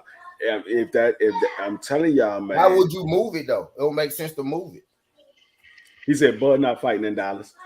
I mean, he might not have no most choice. money there though, Ricky. He make the most bread there. And he not gonna want to fight there because he know that's where all Earl Spence fans is at. Man, Bud trying to cash out. Regardless where his fans is, where Earl Spence fan is, you don't realize that Texas is only a couple of hours away from Dallas. I mean, from Vegas. Texas is only a couple of hours away from Vegas. Them niggas going, if they ain't catching the plane, they would drive to Vegas. From Nebraska. A couple of hours. Nebraska. No, he talking about the plane ride. I'm talking about the plane ride. Oh, okay. Yeah, the plane ride to Vegas from Texas is only a couple of hours. Shit, niggas don't catch the plane, they'll drive. I know niggas that was in the service with me drove to Vegas for the weekend. That's it. They can fight in New York. I think it's like what 6-7 hours to drive to Vegas from Texas. Yeah, something like that. That's 7 hours. So yeah, that niggas will drive that. They're like shit. Them niggas coming. They coming to Vegas too. You gonna be outnumbered in Vegas as well as you be outnumbered in Texas. You'll be outnumbered in Nebraska in your own state if it was in Nebraska. And they ain't even gonna be back there. We just want to see y'all fight. Goddamn, that's really what we want to see. Actually, I'm gonna tell you both sides that made it something else. You know what I mean? Earl don't even say shit. You know I'm gonna tell you where I really hope it be at. Where I really hope it be at. I hope it be at NY. That way I could drive. I ain't got to worry about hopping on a plane. But I hope it be in NY. I hope it be in NY. If it's not in Texas, it should be in New York. That's a good news. But no, they're not gonna put it in New York. I mean, well, actually, they could. New York is a boxing city, so they could put it in New York. DP said ATL. They could put it in ATL too. They're gonna bring the folks out. But I mean, like I said, regardless of where it's at, I'm gonna go. I'm gonna try my damnedest to go. She said, "Man, Bud wants the biggest bag." To Vegas from Dallas is an hour and 35 minutes. She said an hour and 35 minutes on a flight. So yeah, niggas would fly. They would. That's next door. Yeah, that's next door. That ain't shit. An hour and 35 minutes. By the time you get up in the air, good, you about to come right back down. Like 2 hours. Right. By the time you get up in the air, good, you about to come right back down. I mean, niggas would definitely go to Vegas. No problem. But yeah, I would love for it to be in NY. If New York or Dallas, yeah, that's what I'm on right there. New York or Dallas. Keep that shit in the D, man. Shit, Bud lose, he want the biggest bag. Biggest bag, yeah, you know what I'm saying? That make the most sense. He said Wyoming. If Earl and Ugas can get 40,000 plus in there, right? Bud and EJ could get minimum 80. At the minimum 80, y'all can get 80. At least 70. I say 70. Shit, at least. The minimum 80, bro. Earl just did 40K with Ugas. Nigga, DP said put it in Delaware. Yo, for real. I was just reading, man. You gonna put it in Delaware. That nigga say Earl can sell wherever. Rick and B. He can though, but I'm saying though, just add them with if Ugas, right? Ugas is from Cuba. It's Cubans over here, but it ain't a large amount. There's you know what I'm saying, bro. And that man did 40,000. That was strictly us. That was you know what I mean. That was us. Now you add another dude from here with him. That's what I was saying when we was looking around that bro. When we was looking around that stadium, he got the perfect nickname. When we was looking around that stadium, dog, it was literally only 3 sections at the very top that was not filled. It was 3 sections at the top that no fans could, nobody can go sit at. It was not open to the public. Every other part of that stadium was filled. Literally, that shit was ridiculous. He said the Staples Center. Man, nobody trying to go to LA. Too small. If the stadium can't hold at least 60,000, 70,000 people, it ain't enough.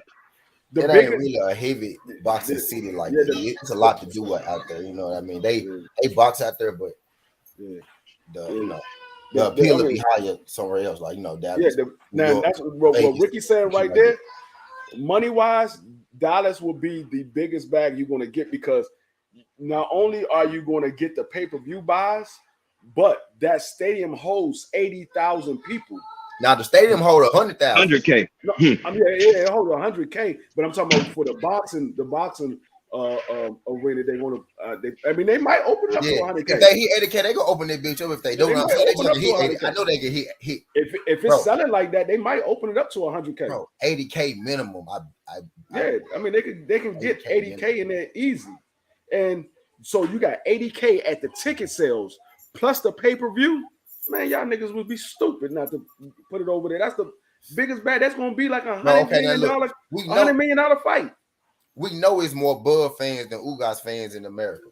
EJ had folks come from Baltimore, Washington, goddamn Minnesota, goddamn Memphis, goddamn Florida to go see New him York. fight. Now imagine the Bud fans combined with that shit. You know what I mean? Another American superstar type shit combined with, bro. That's 80,000 in fucking Dallas, bro. And that's just the stadium. That's not even everybody else around the world that's want to watch. It's gonna be more folks. It's gonna be more folks from Dallas that's gonna go because that's a much bigger fight than we got. Hey, and this is what else people forgetting about. So that's just the 80 or 100K in the seat. It's a standing room with big ass screens where people can sit down in at the stadium. We ain't even gotta go inside. They got a standing room that can hold another couple hundred people, bro. If not more than that, so they. That's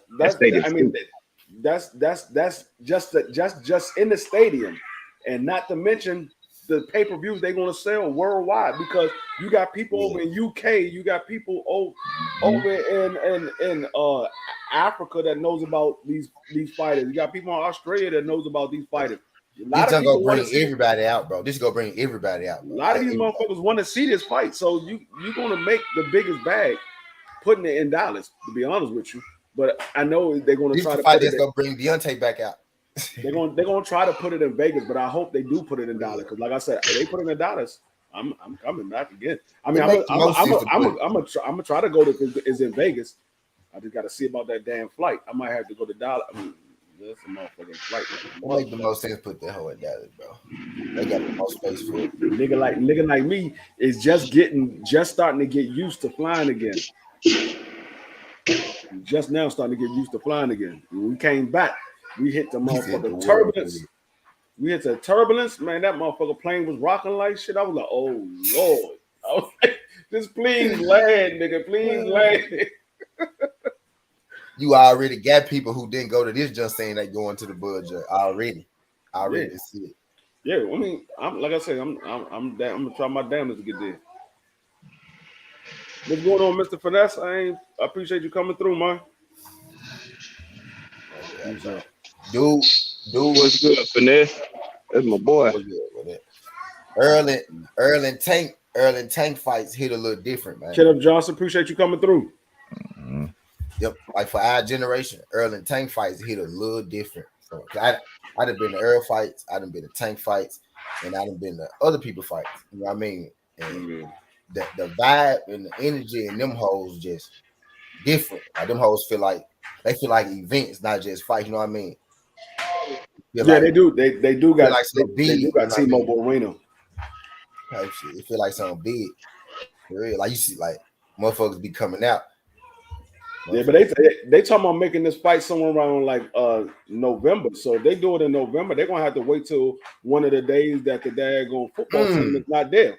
It might not be in Dallas then. It might not be at T-Mobile Arena if it's in November because you gotta wait till wait till the football team is not there. That's the thing. When you're doing something like that, you gotta work around their schedule. So you gotta wait for them to have a away game. They gotta make it for a away game. So you have to wait till that schedule come out. So you know what day you can put it on. I want to put that on Vegas, Ricky. Today, man. You're probably right though, Ricky. I'm pretty sure the hell probably gonna be, but I don't want to put that on. But that's why I'm pitching the hoe to be back in Texas so bad, bro. It just make the most sense as far as getting people in that motherfucker. Yeah. But yeah, so I'm about to get up. Are you going live on it later, T? Man, I don't know. BF finna go live in about an hour or so. I'll probably go kick it. Yeah, I'm gonna chill case of I'm gonna be chilling though. Yeah. quick, you ain't the only one. I lost my voice too Saturday. I'm just now starting to get it back. I was sitting there talking. I was like, yeah, I'm saying, my voice is gone like a. Yeah, I see Oscar trying to swoop in, man. You talking about Rick? He don't take his ass on with that. Virgil Ortiz need to recover before you even try to throw him. He said something. No, he said something. He said something to Bud too. He said he told Bud to come over there with him, and he'll protect his investment and make sure he get the best deal. If Bud come over there, he said he'll make sure he get the best deal. Oscar said that shit. I was like, man, you don't get the fuck out of here. Talking about imagine if Al Heyman lets Errol Spence fight Virgil Ortiz and I stage it in Dallas Cowboys Stadium. That nigga Errol Spence said, imagine if I say no. Yeah, that's what he said. Imagine if I say no and I only got interest in one fight and it's not with you. If he's not with you, with them little short 1 and 2 liners, he be killing people, man. Hey, man, 1 and 2 liner with an emoji, and he out. Hey, that's that Pisces blood in him, man. Tell you, dog. Niggas witty with them with their wordplay, bro. Right? Short, quick. That was Big Tuck. That was Big Tuck. That was Big Tuck. Man, that whole arena was singing that shit. Man, boy, throwback anthem. Throwback anthem. Well, Ricky want to come up real quick. Hold up, y'all. Hold up. There's people that know that song like 12 years old, bro. It's been out. It's like, is that new? Hell no. So I don't know. Big Fish might be transforming into Moby Dick, like he said after he grabbed that last strap, man. that nigga Megalodon already. I'm saying. God damn, that looked like a street shark in this in this picture. Remember that damn cartoon? I gotta order that shirt. Yeah, I thought this was dope. Are they selling this shirt? Yeah, they got the shirt. It cost $65 though. It cost $65. But I want that bitch though. That bitch funky. I ain't lying to you. I like that shirt, man. That shit is funky. Whoever came up with that idea, that's dope, bro. Dope. That shit dope. I mean, it's probably somebody from Earl Camp that came up with the idea because Earl posted it. Earl posted on his Instagram yesterday. Mm-hmm. Yeah, it did. That's why people gotta understand, bro. He about to hunt this nigga down aggressively hunt his ass down. Like, what's up? What we doing? Like all that troll, y'all been asking Earl to be more vocal and all that shit. Y'all fucked up. Yeah, he only got 1 strap, and it's due, and it's with Terrence Crawford. So all the shit y'all was asking for, don't get mad. And what to say? Well, why you weren't doing that 3-5 years ago? That's the thing they gonna say. Just because they some hoe ass niggas. You know what I'm saying? That's all they gonna do. Well, you didn't have this energy 5 years ago. Well, the Bud didn't have this energy 5 years ago. Oops, did you forget you wanted Pacquiao and Thurman? You know what I'm saying? We talking about right now. And I don't want to hear no excuses since your dude wanted to hold out. But you're gonna have some ring rust, my nigga. I'm telling you. And you're gonna hop in there with Earl and you're gonna find that he the wrong nigga to have ring rust on. Earl is capable of having ring rust and still not get, you know what I'm saying, fucked up. Because he just that damn good. Right. Bud, you that good, but you're undisciplined dog. That's just me. You know what I'm saying? Right. And y'all don't give fair assessments as Spence when y'all speak on. What's going on with you? What's happening, family? How y'all doing, man? What's good? All right. Salute, Rick. What up, Ricky Rig, man? What's up, my guy? Oh man, dog, boy, I'm still trying to recover, man. Yeah, man, hey, we had a good weekend, man. It was a great weekend, man. No, what I was saying about the Dallas shit, like, I mean, even in Dallas Stadium, it's the same thing D was saying they have to do, and with the T-Mobile Arena, they got to make sure the dates line up. You know what I'm saying? Right. The matter is, it's a Vegas fight, bro. Like, this is It Vegas. is. You know what I'm saying? This is a Vegas fight. Dude, historically, yeah. Yeah, as much as I mean, y'all did shit. I wouldn't mind going back to Dallas. I ain't gonna lie to you. I had a motherfucking ball. But yeah, but it's gonna be a Vegas fight, man. The bet and the odds, it's gonna be in Vegas. It's too much money in that fight for it not to be in Vegas, man. You know what I'm saying? But yeah, shout out to Big Fish, man. He did his goddamn thing. Man, bro, I keep trying to tell y'all, this is not no 50-50 fight with Bud, man. I'm telling y'all, this shit, if like I don't care what nobody say, I'm not believing it till I see it signed and promoted. I'm not believing it, right? I don't trust Bud. I just don't. Not when it comes to making the fights we want to see. I don't trust them, right? But let's talk about what it really is, bro. We broke down Bud and what he is. He's a counterpuncher at heart, bro. What is Ugas? And I ain't saying he the same as Bud, but what is Ugas? Counterpuncher. Counterpuncher. That's what he is. Right? The truth of the matter, bro. Let's just be honest about the fight, bro. Y'all think Bud can stop EJ? Yeah. That's really what it is. Y'all think Bud hit so hard that he can stop EJ. So what happened when EJ take that shot and he on fold? They hope. Keep walking forward. Continuously though. I'm saying y'all keep like Bud can't outbox EJ. That's the truth. If you going 12 with EJ, you losing. His activity is too high, and it don't matter who you see. We seen him with. Fucking Kell Brook was hitting like a goddamn mule back when EJ fought him, bro. You not gonna make EJ put his hands in his pockets. That's not happening. Lord forbid, which I know what's gonna happen, bro. I know what's gonna happen, bro. But he's gonna take Bud to the inside. Just like he did Ugas, just like he did Lamont Peterson, bro. Anybody that he fight that got a quandrum, right? A boxing ability, he take him on the inside. Yeah, you notice they too, Ricky. I keep trying to tell you, like, it's not gonna look like y'all think it's gonna look. It's gonna be tentative for the first 2 or 3 rounds, right? Feel out. He gotta see if he can easily outbox you first. Yep. And if you can touch him with a jab, if you can touch EJ with a jab consistently, or counter him, he gonna come to you. He gonna beat your ass. He gonna come to you, and your inside game. I don't care what y'all say, bro. But inside game ain't nowhere near on EJ's level. Hell no. Nowhere near it. That's what I've been saying. By hook or by crook. Y'all better keep praying. Y'all better hope that Bud got enough power to stop him with one shot. Because if he don't, it's a wrap. I'm telling y'all right now, it's a wrap. I give Bud a puncher's chance, bro. They say, oh, he got feet, all this shit like that. EJ cut that ring off better than anybody in the game.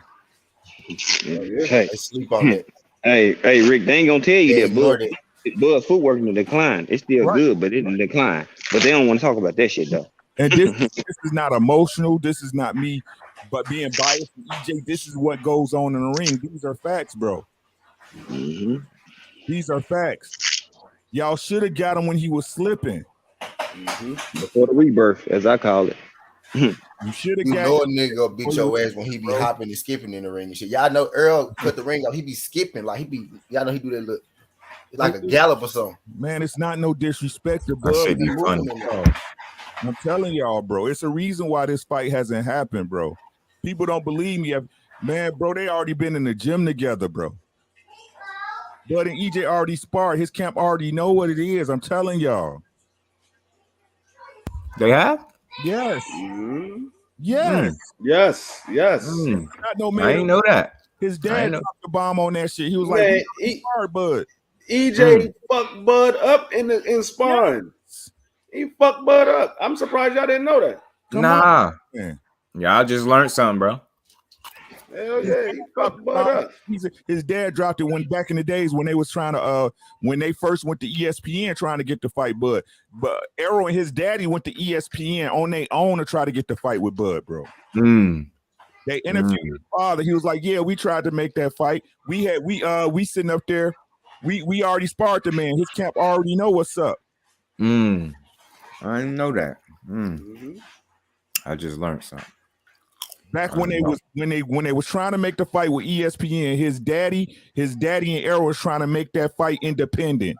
When ESPN told him we don't want nothing to do with that fight. Wow. I didn't know A that. lot of people don't know about that. Remember what Big Earl said? Remember they did an interview with him. I think he was in the ring or he was somewhere. He's like, man, I'm telling y'all, when EJ get his hands on Bud, y'all, I'm telling y'all, It's he not gonna beat the hell out. He gonna beat the hell out that dude, man. God, I'm telling y'all, it ain't gonna look nothing like y'all think it's gonna look. That's why when they met up behind the Mo Hooker fight, Bud said, "Don't try to go to my body." He already went to Bud body and sparring. I was asking, I wondered what made him say that out of all the shit he could have said. Why did he focus on saying that? They already know what it is, bro. But y'all know the unwritten rule. We don't talk about sparring. We don't do that. Talk about sparring in the public, man. They already know what it is, man. Like, come on, bro. Y'all gonna see, man. Y'all keep the same thing I was saying to the fans behind us, the Cubanos behind us. Yeah. Keep hyping with the flag shit. Yeah. Hype them up. Keep hyping them up. I'm telling you, hey, y'all keep hyping Bud up. Y'all right. He the greatest fighter since sliced bread. Yep. Yep. Y'all exactly right. Y'all like, it is like that. What we were saying, it's like, oh, go for the eye, go for the eye. He's like, yeah, go for Earl Eye. Go ahead and go for it. They turned around and looked at us like, what? Yeah, go for his eye. Try. And left the ring one short of an eye. You guys did go for Earl had damage in one spot on his face, and those I had surgery. Ugas did target that. I think he left a lot on the table trying to target that shit. It don't matter when your ribs get broken the third, bro. You know and your nose, and your eye. Y'all gonna say that nigga in pain. Like I said, I'm just telling y'all what I'm feeling right now because I'm tired of seeing. Oh, this ain't no 50-50 fight. The eye though. For sure. It's not no 50-50 fight, y'all. I'm telling y'all right now, y'all better get y'all money ready for these Bud fanatics, bro, because we about to get paid. I'm telling y'all, bro. This fight is they let Ricky see Earl live. That's the worst thing you could have done. You let him see him live. And then shit you won't be able to tell him now. Hell no. Right now. Broken ribs, bro. Broken ribs, eye and nose was all broken, bro. They had to chopper that man out. They did. Yeah, he got chopped. I didn't even know it was Ugas. I saw the chopper. I didn't know it was Ugas when it happened, bro. They had the chopper though. They had that man in the chopper before we made it to the parking lot. It was taken off when we made it to the parking lot. They got that man got curve flighted from a boxing match. You not gonna make Errol put his hands in his pockets, bro. You gotta stop him. You gotta stop him. That's what y'all understand. No matter what y'all say, bro, the shot that hurt the most, y'all say it all the time, but don't believe it when y'all see it. Is the one you don't see. And he stole off. He caught EJ, bro. He caught EJ with no mouthpiece twice and didn't drop him. Why he was looking down? Yeah, clean ass two drop him. Defenseless. They be like, "Oh, EJ got hurt." I'm like, "EJ ain't hurt. He's got stunned." Bro, he got stunned, but he wasn't hurt. He jumped off the rope. That man put his hands right back up. If you keep it being, bro, even with his mouthpiece out, he was smiling, still ready to. When he saw what it was, he was like, "Okay, what's happening?" I saw the punch. I saw the punch stats after that. The referee came over. He was like, "No." Hey, real quick, y'all. Did y'all see the punch stats after that? That event. It was 113 to 25 landed after that happened, bro. EJ favor. It was 113 punches landed to 25 after that happened. They got mad. That's ridiculous, y'all. Gonna see, bro. Y'all gonna see, bro. I'm telling y'all, I'm not tonight on my show because, and it's gonna be all Errol, bro. Errol looked fantastic. I don't know what the fuck y'all was watching. Errol made that man put his hands in his motherfucking pockets.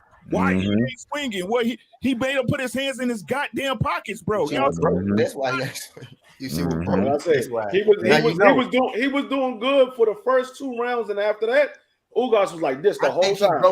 I think he broke his ribs. I think he broke his ribs first, y'all. Because I think that's what made him curl up, and then he started busting up his face and shit. Them uppercuts, man.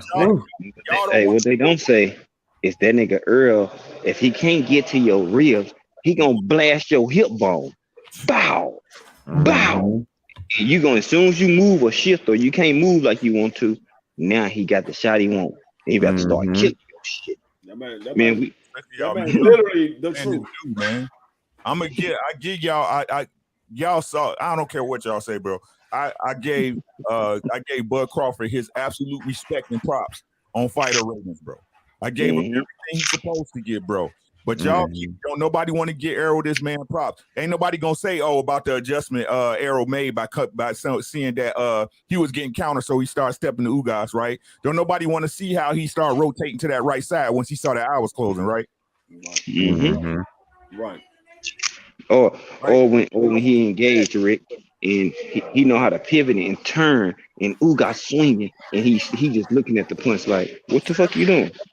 He was shooting that uppercut in An eye injury, right? The eye injury everybody was saying is still bad. That Ugas gonna target the eye. EJ ain't the same, bro. He tried. But it ain't do nothing. Ain't do nothing. Yeah, it held. Know what I'm saying? So the eye tested y'all. We put that shit to bed right here on Dwayne. He tested the eye. Ugas did target that motherfucker. All the damage Earl had was on the eye. All of it, bro. Go look at it. It was barely any damage after the fight. It was a little mark, but it wasn't. He had damage right here. It was right here. Yeah, a little rough. Not.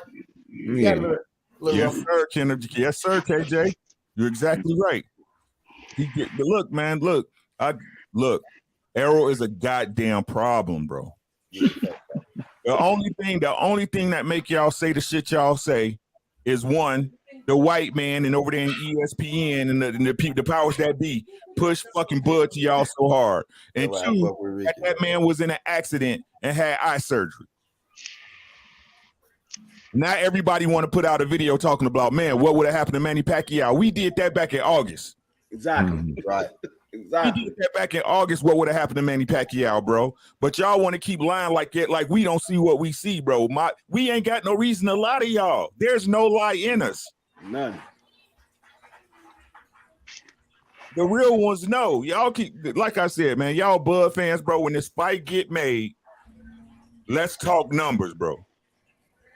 Let's talk these bets, right? If y'all believe so much in this man, put your money, man, where your mouth is. I don't care if it's $10. I don't care if it's $20. I'm taking y'all money. That's where I came out at, Kendall. Y'all see that? Kenneth Johnson said, I was standing near the helicopter when Ugas got in the chopper. The helicopter pad was located near Silver 6 section in the parking lot. By the VIP, bro. Over there by the VIP parking, man. Make the fucking fight, bud. Ain't shit else to talk about. Everybody saying, oh, I got it on good accord. I got sources that say the fight already signed. Nah, fuck all that. I don't believe it till it's signed. That shit until I know. Bud, that he's supposedly going with the PBC. He's leaving Top Rank and all this other bullshit. Nah, man, I don't trust this dude, man. Bud got a sign still. He got a sign. It's on Bud. Make the fight. It's on Bud. Yep. It's on Bud. Oh, Mac. Oh, we gonna knock this dude out. Blah, blah, blah. We gonna knock him out. Okay, make the fight. Make the fight. Y'all do they can't do everything but the right motherfucking thing, bro. Y'all got to next Friday, or we in this grill session. Right. GPS, they Google Maps say go right. These niggas turn left, man. Right.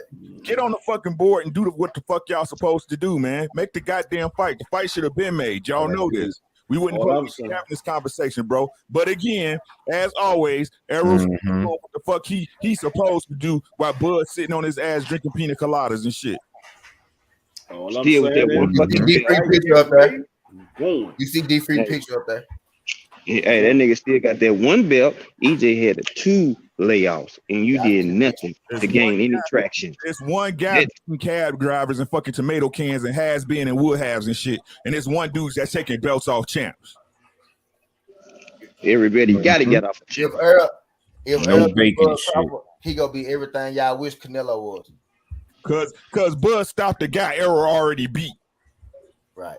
Now he the greatest thing. Y'all niggas slow, man. Last year, 2 years ago, whenever they keep getting, bro. When you hit Earl, bro, he's not going to fold up, bro.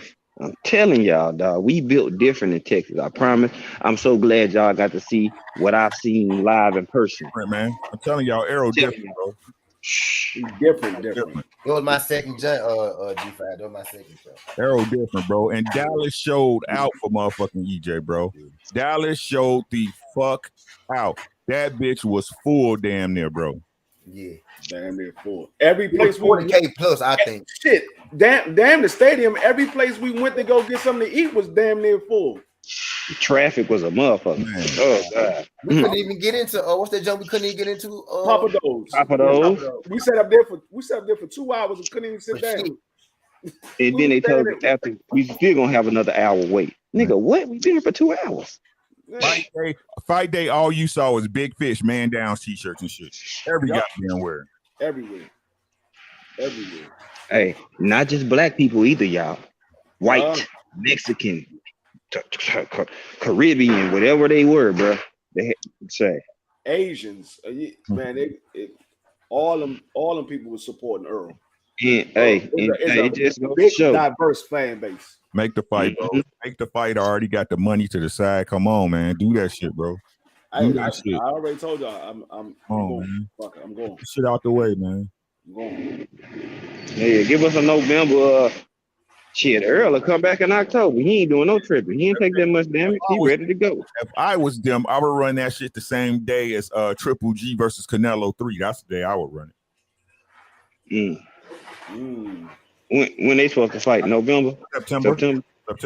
You know, Canelo always try to fight. Oh yeah, May and September. Them his guaranteed days. Everything else is just I'll run it up against State Card. That's what I would do. See who's the biggest draw. Yep. See who the real is. Let's see who really the face to box. You know what I'm saying? Yeah. We already know what's gonna happen. Earl Spence and Bud Crawford gonna sell out over Canelo. They like, man, anybody want to see that damn fight? We're gonna watch this fight. This the fight of the daggone year. I'm telling you, man. Arrow different, man. Like I saw it in a flash, bro. Arrow different, bro. Arrow different. He do, like I said, he ain't fancy, bro, but everything he does well, man. He does it well. You see this G5? Keith Johnson said, Kenneth Johnson said the Mexicans next to me was singing the song Big Tuck. Oh yeah. Southside the realest. Oh yeah, man. That's an anthem, man. That's a classic, dog. Tell me. When he came after that and I seen him with his black Air Forces on, I'm just like, bro. I already knew what time when that daggone music played, man, everybody in that stadium was on their feet, bro. That shit was crazy. It was a good ass weekend, bro. I can't even. Well, y'all, man, I thoroughly enjoyed y'all, man. That shit didn't come. Y'all got to make the next one because that joint is something to see. Man. Trying to tell y'all, it's something to see. Gary's world was crazy. I watched him against Danny Garcia. Now Ugas, and now I'm waiting on Terrence Crawford. Sign a motherfucking contract, make the fight, man, and drop your motherfucking nuts. Man, please, poppin', bro. Let's get it popping for real. That's all we waiting on. Yep. But I'm about to get up out of here. If y'all got any last words, y'all go ahead and give y'all last words. Hey, y'all go ahead. Hey, well, man, enjoyed you guys, man, this weekend, man. Y'all wise, man, dope women. Man, we had an excellent time. If y'all weren't able to make it, man, hate y'all weren't able to come, but yeah, man, we cut up and have fun on our end. And yeah, you know, I'll go ahead and put this out. I guarantee you, my vibe that these men got is the same vibe that they get on YouTube, my nigga, if not even better. So don't even worry about it. That's just a little birdie for motherfuckers who think, oh yeah, you know, G5, he is different in person and all this other shit. I tell y'all, I'm the same fucking person. You know what I'm saying? Same guy. You know what I'm saying? I do the same shit all that out the way. I'm chill. I don't be doing shit, but being myself. If anybody tell y'all different, they're a lying ass motherfucker. I'm gonna tell y'all that shit now. The only difference with G5 when G5 when you see him in person is he just higher all day long. It was the weekend, bro, man. I was stoned out there this weekend, boy. God damn. This is just a fact, bro. They all look, bro. All of them. That shit was dope. Funny as shit, bro. It was just a good ass time, man. It was a good ass time. Quick mama though. Quick mama's here. I'll be you too. Ashley, that chick. Yeah, that chick. For real. Quickly, that chick. You know what I'm saying? This is all facts. Skinny, that dude. You know what I'm saying? It's just That nigga BF big as hell in person. That's all. That's what I told him. When I came on here, I said, for all y'all trolls out there thinking y'all gonna run up on BF, y'all gonna be in for a big surprise. That nigga BF big as shit. He surprised me. I knew he was tall, but I didn't know that nigga was that damn big. That nigga cut up like a bag of dope. That nigga big as shit. Y'all don't want for a surprise. Y'all that right now. That nigga be like G.I. Joe, boy. For real. Man, talk. I told my wife, I said, that's why I'm going to the gym now. I'm trying to get like that. I went to the gym today and shit, got my fruit for the juice and shit downstairs. Shit, I'm about to go juice now. I'm trying to get like BF. That nigga ain't big, but he big enough. That nigga inspired, bro. He inspired me. I ain't gonna even lie. No bullshit. I'm about to go to the gym as soon as I get up off this. Hey, you know they think everybody miss it. Now that nigga solid nigga said, "What's up, family?" I said, "What's up, family?" Motherfucker, take up the whole solid, side of my solid face. though. He's solid though. No cap. Like, that ain't no fluff. There ain't no fluff shit. There ain't nothing about it. We enjoyed ourselves, man. I'm just saying, bro. It was real nigga activities this weekend, man. We had a good time, man. Hey, no sucking nigga energy was involved. No, whatsoever. There wasn't no sucking niggas around. I know. That's the good stuff. No Trump, no pop ass niggas around. No sir. You definitely gonna make it happen as soon as the fight going. That need to stick you back in down. They're probably gonna stick their horn back. We gonna get together. What we need to plan though is get an Airbnb. Exactly, Rick. Ricky, you took this shit right on my map, but we gonna get together this time though. Next time we gonna get together though. That way we it's all, man. I'm telling y'all, it was all love this weekend, man. Y'all missed out. I ain't gonna even lie to y'all. But I told you like when I went home. Y'all wives are dope, man. I went home Friday night. I woke up 7 o'clock in the morning. I was like, shit. I'm gonna get him some time to get up. I saw Kwee was on her Instagram. I sent her a text. Hey, what y'all doing? What y'all about to do? I'm like, I'm trying to get the night after we did that, I woke up that morning to take my kids Easter egg hunting, bro. I didn't get no sleep until about 4 that evening. I got to the fight a little later. I got there right in Venezuela jump. Yeah, man. When I didn't get no sleep from the time the fight was over until I got home. I got to the hotel room at like 2:30 in the morning. Laid down by 6:30. I was right back up. Got on the plane. When I got here, about 4 o'clock, I was out for the night. I woke up at like 11 o'clock. Man.